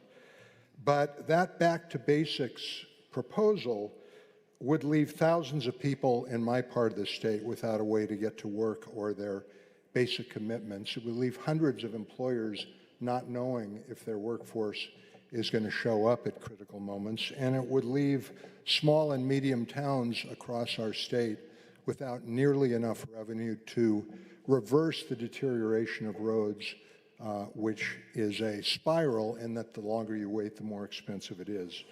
So it's back to more than basics, and it's not like we haven't talked about this. The one thing I've heard that I probably most disagree with is that the majority party has run over the top of the minority party, no consideration of their input. Not this particular proposal today, LC7 or whatever, but the general discussion of, can we do this without new revenue if we just focus on the basics? That's been part of at least a year-long conversation. And the reflection of that is that the bill we're voting on today is so much smaller than the one originally introduced. It's had iteration after iteration. And that is the influence of the minority party on the final product. So I understand the minority party is opposing this and understand, I think, why. But it's not factual to say they've had no voice and no influence on the outcome. Why are we in this spot where we have options less than the ones that we want, less desirable?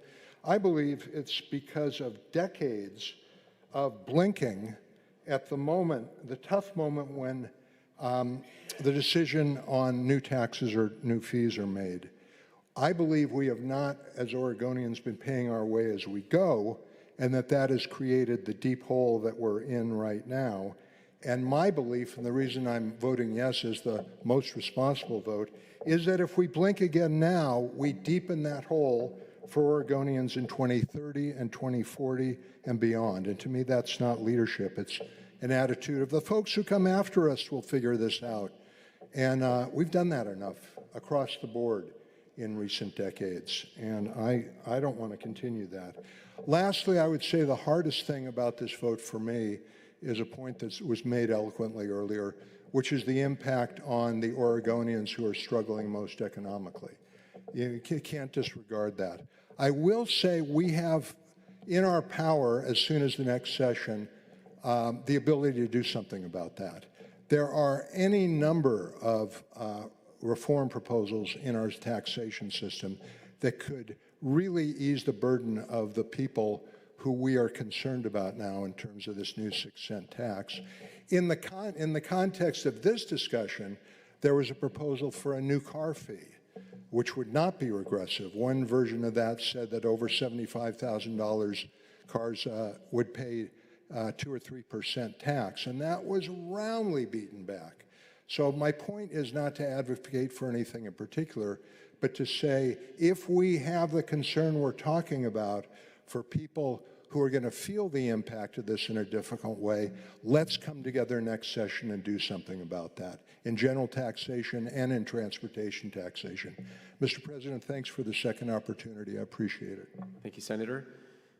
Actually, misspeaking too soon. We see Senator Robinson in the queue for a second time.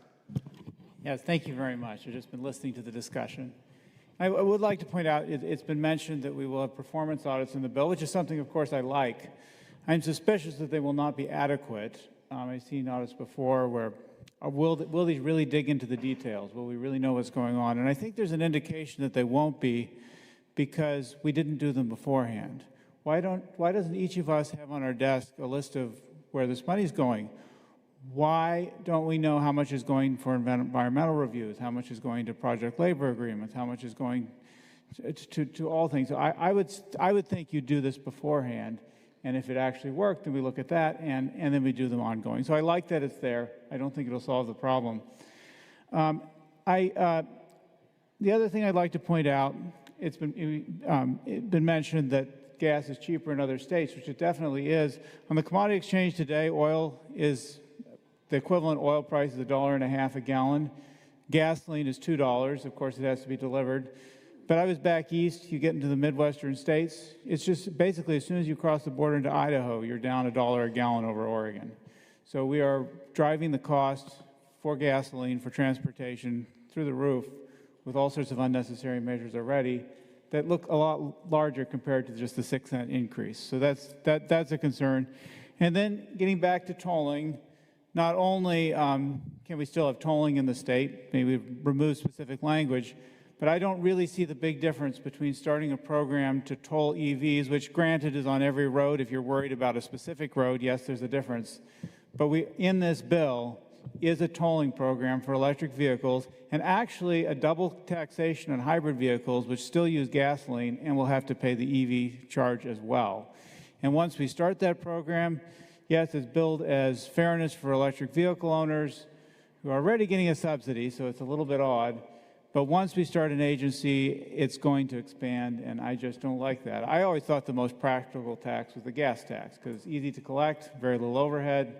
It works. If eventually we have electric vehicles all over, we can talk about a different tax then. But right now, electric vehicles only comprise 2% of the vehicles, and we have no idea where that is going because it depends on technology, which we cannot predict. So I'm still a no, of course.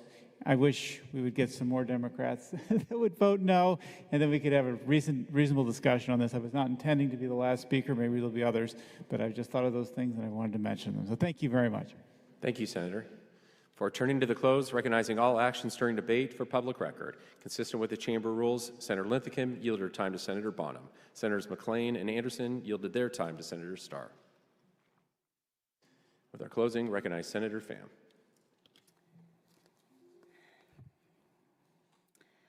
Colleagues, what I love about transportation is that it is literally what connects Oregonians to one another. When I want to visit my Republican colleagues on the other side of the state, I'm driving on an ODOT road, maintained by SEIU-represented highway workers who keep the mountain passes safe and reliable.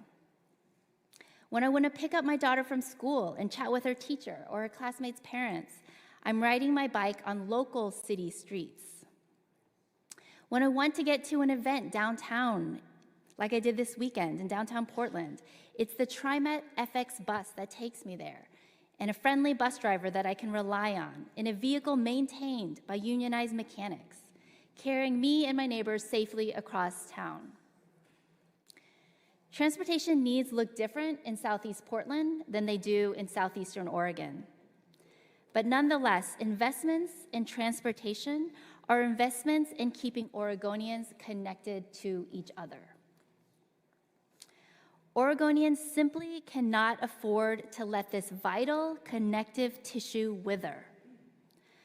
Continuing to kick the can down the road and defer basic maintenance of our existing public assets is dangerous. It's reckless to our economy, and it's devastating to the families and communities who depend on these roads and these jobs. Every ODOT worker that we can retain to keep our mountain passes plowed and our coastal highways safe is an investment in harm prevention for statewide communities. And it's the same with every city and county road worker that we retain. The folks filling our potholes, patching cracks, repaving and chip sealing our roads to extend the lifespan of our roads so they don't further degrade to the point where we can't just repave, but need to fully replace the road, which, as any homeowner who's faced deferred maintenance knows, is much more expensive when we kick the can down the road and allow the damage to deepen and grow more extensive. We owe it to Oregonians at an absolute minimum to preserve our existing system. It is with this perspective that I will be voting yes on this measure. Yet as I support this legislation, I must honor the voices of my constituents and of hundreds of Oregonians that I heard from over a year of public hearings and testimony across the state. I must express my deep disappointment that we were unable to pass a larger transportation package during the regular session. We spent countless hours crafting a transportation package, and the day before sine die, this committee, the Transportation Committee, advanced House Bill 2025 to the House floor on a bipartisan vote. That effort would not only have prevented catastrophic layoffs at ODOT and other local city and transit agencies, but would also have made significant generational strides towards making streets safer, communities healthier, and making it easier for Oregonians to connect with each other. HB 2025 proposed transformative investments to address the horrific rise of deadly traffic violence on our streets. It's alarming to me that traffic fatalities have gone up 70% since 2010, and the state of Oregon has responded with a shrug of indifference. We had funding secured to expand passenger rail service, and most importantly to me and my constituents, we had a multi-year plan to ensure that nearly every transit agency across the state would have the resources to maintain existing levels of service over the next 5 years through 2030. The rural veteran on her way to a dialysis appointment, the community college student needing a ride to class, the disabled senior hoping to visit his grandkids across town, the 1 in 4 Oregonians who can't or don't drive, we're counting on us. I will end my remarks today by returning to this idea that transportation is what connects us to each other. The sad reality is that Oregonians are increasingly disconnected to each other, literally and figuratively. And I believe as legislators, we must proactively attempt to rectify this, despite the increasingly violent headwinds of national politics. We are better off as a state when Oregonians from a small town are able to safely drive into the city for a concert or to cross the mountain freeways to visit family. We are better off as a state when trucks can help a small business get their goods to market, when the county roads are clear of potholes, and the county bridges are reliably safe for a school bus to transport the local high school's football team to the town over for the big rivalry game. We are better off as a state when Oregonians know they can depend on their local transit agency for a ride, when Oregonians can catch a city bus and sit next to each other and face each other as neighbors, knowing that even though we look different and when sometimes we speak different languages, we're fundamentally all on the same bus, going the same direction, with our government agencies resourced to ensure that we get there safely and on time. Oregon would have been better off passing House Bill 2025, which would have made each of these possible connections a little easier and safer. But we will be better off as a state by passing House Bill 3991, because it is irresponsible and financially reckless to let our roads and bridges and transit systems continue to atrophy, leading to further disconnection and isolation. And we will be better off as a state when we as legislators on both sides of the aisle vow to roll up our sleeves and revisit this conversation about how Oregon can invest in a transportation system that literally brings all of us together. Oregonians demand and deserve nothing less than a government who wants to invest in connecting us to each other. Colleagues, I urge your aye vote. Thank you, Senator. The question now rises upon the third reading and final passage of House Bill 3991A. Those of the opinion the bill should be passed will answer ayes. Their names are called. All those opposed, no. The clerk will please call the roll. Jama. Lieber. Linthicum. Manning. McLean. Meek. Nash. Niran-Mislin. Patterson. Pham. Przonski. Reynolds. Robinson. Brock-Smith. Solman. Starr. Taylor. Thatcher. Weber. Anderson. Bonham. Broadman. Campos. Frederick. Gelster-Bluen. Gibrod. Golden. Gorsuch.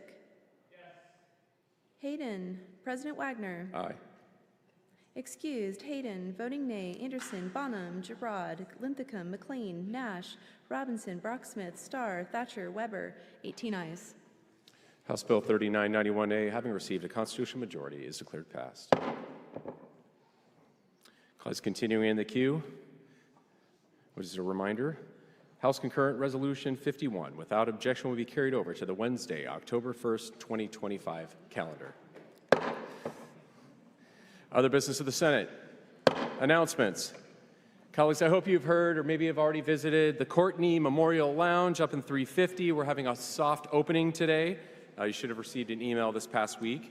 And thank you to Obadiah Rutledge, our Secretary of the Senate, and Tim Zakaric, the Chief Clerk of the House, because they are providing for this 3 days only an opportunity for us to go break bread. So I really hope everybody can go up there, maybe see some House member colleagues, and enjoy the space today. Seeing no additional members in the queue for announcements without objection, the Senate is adjourned until 11 a.m. Wednesday, October 1st.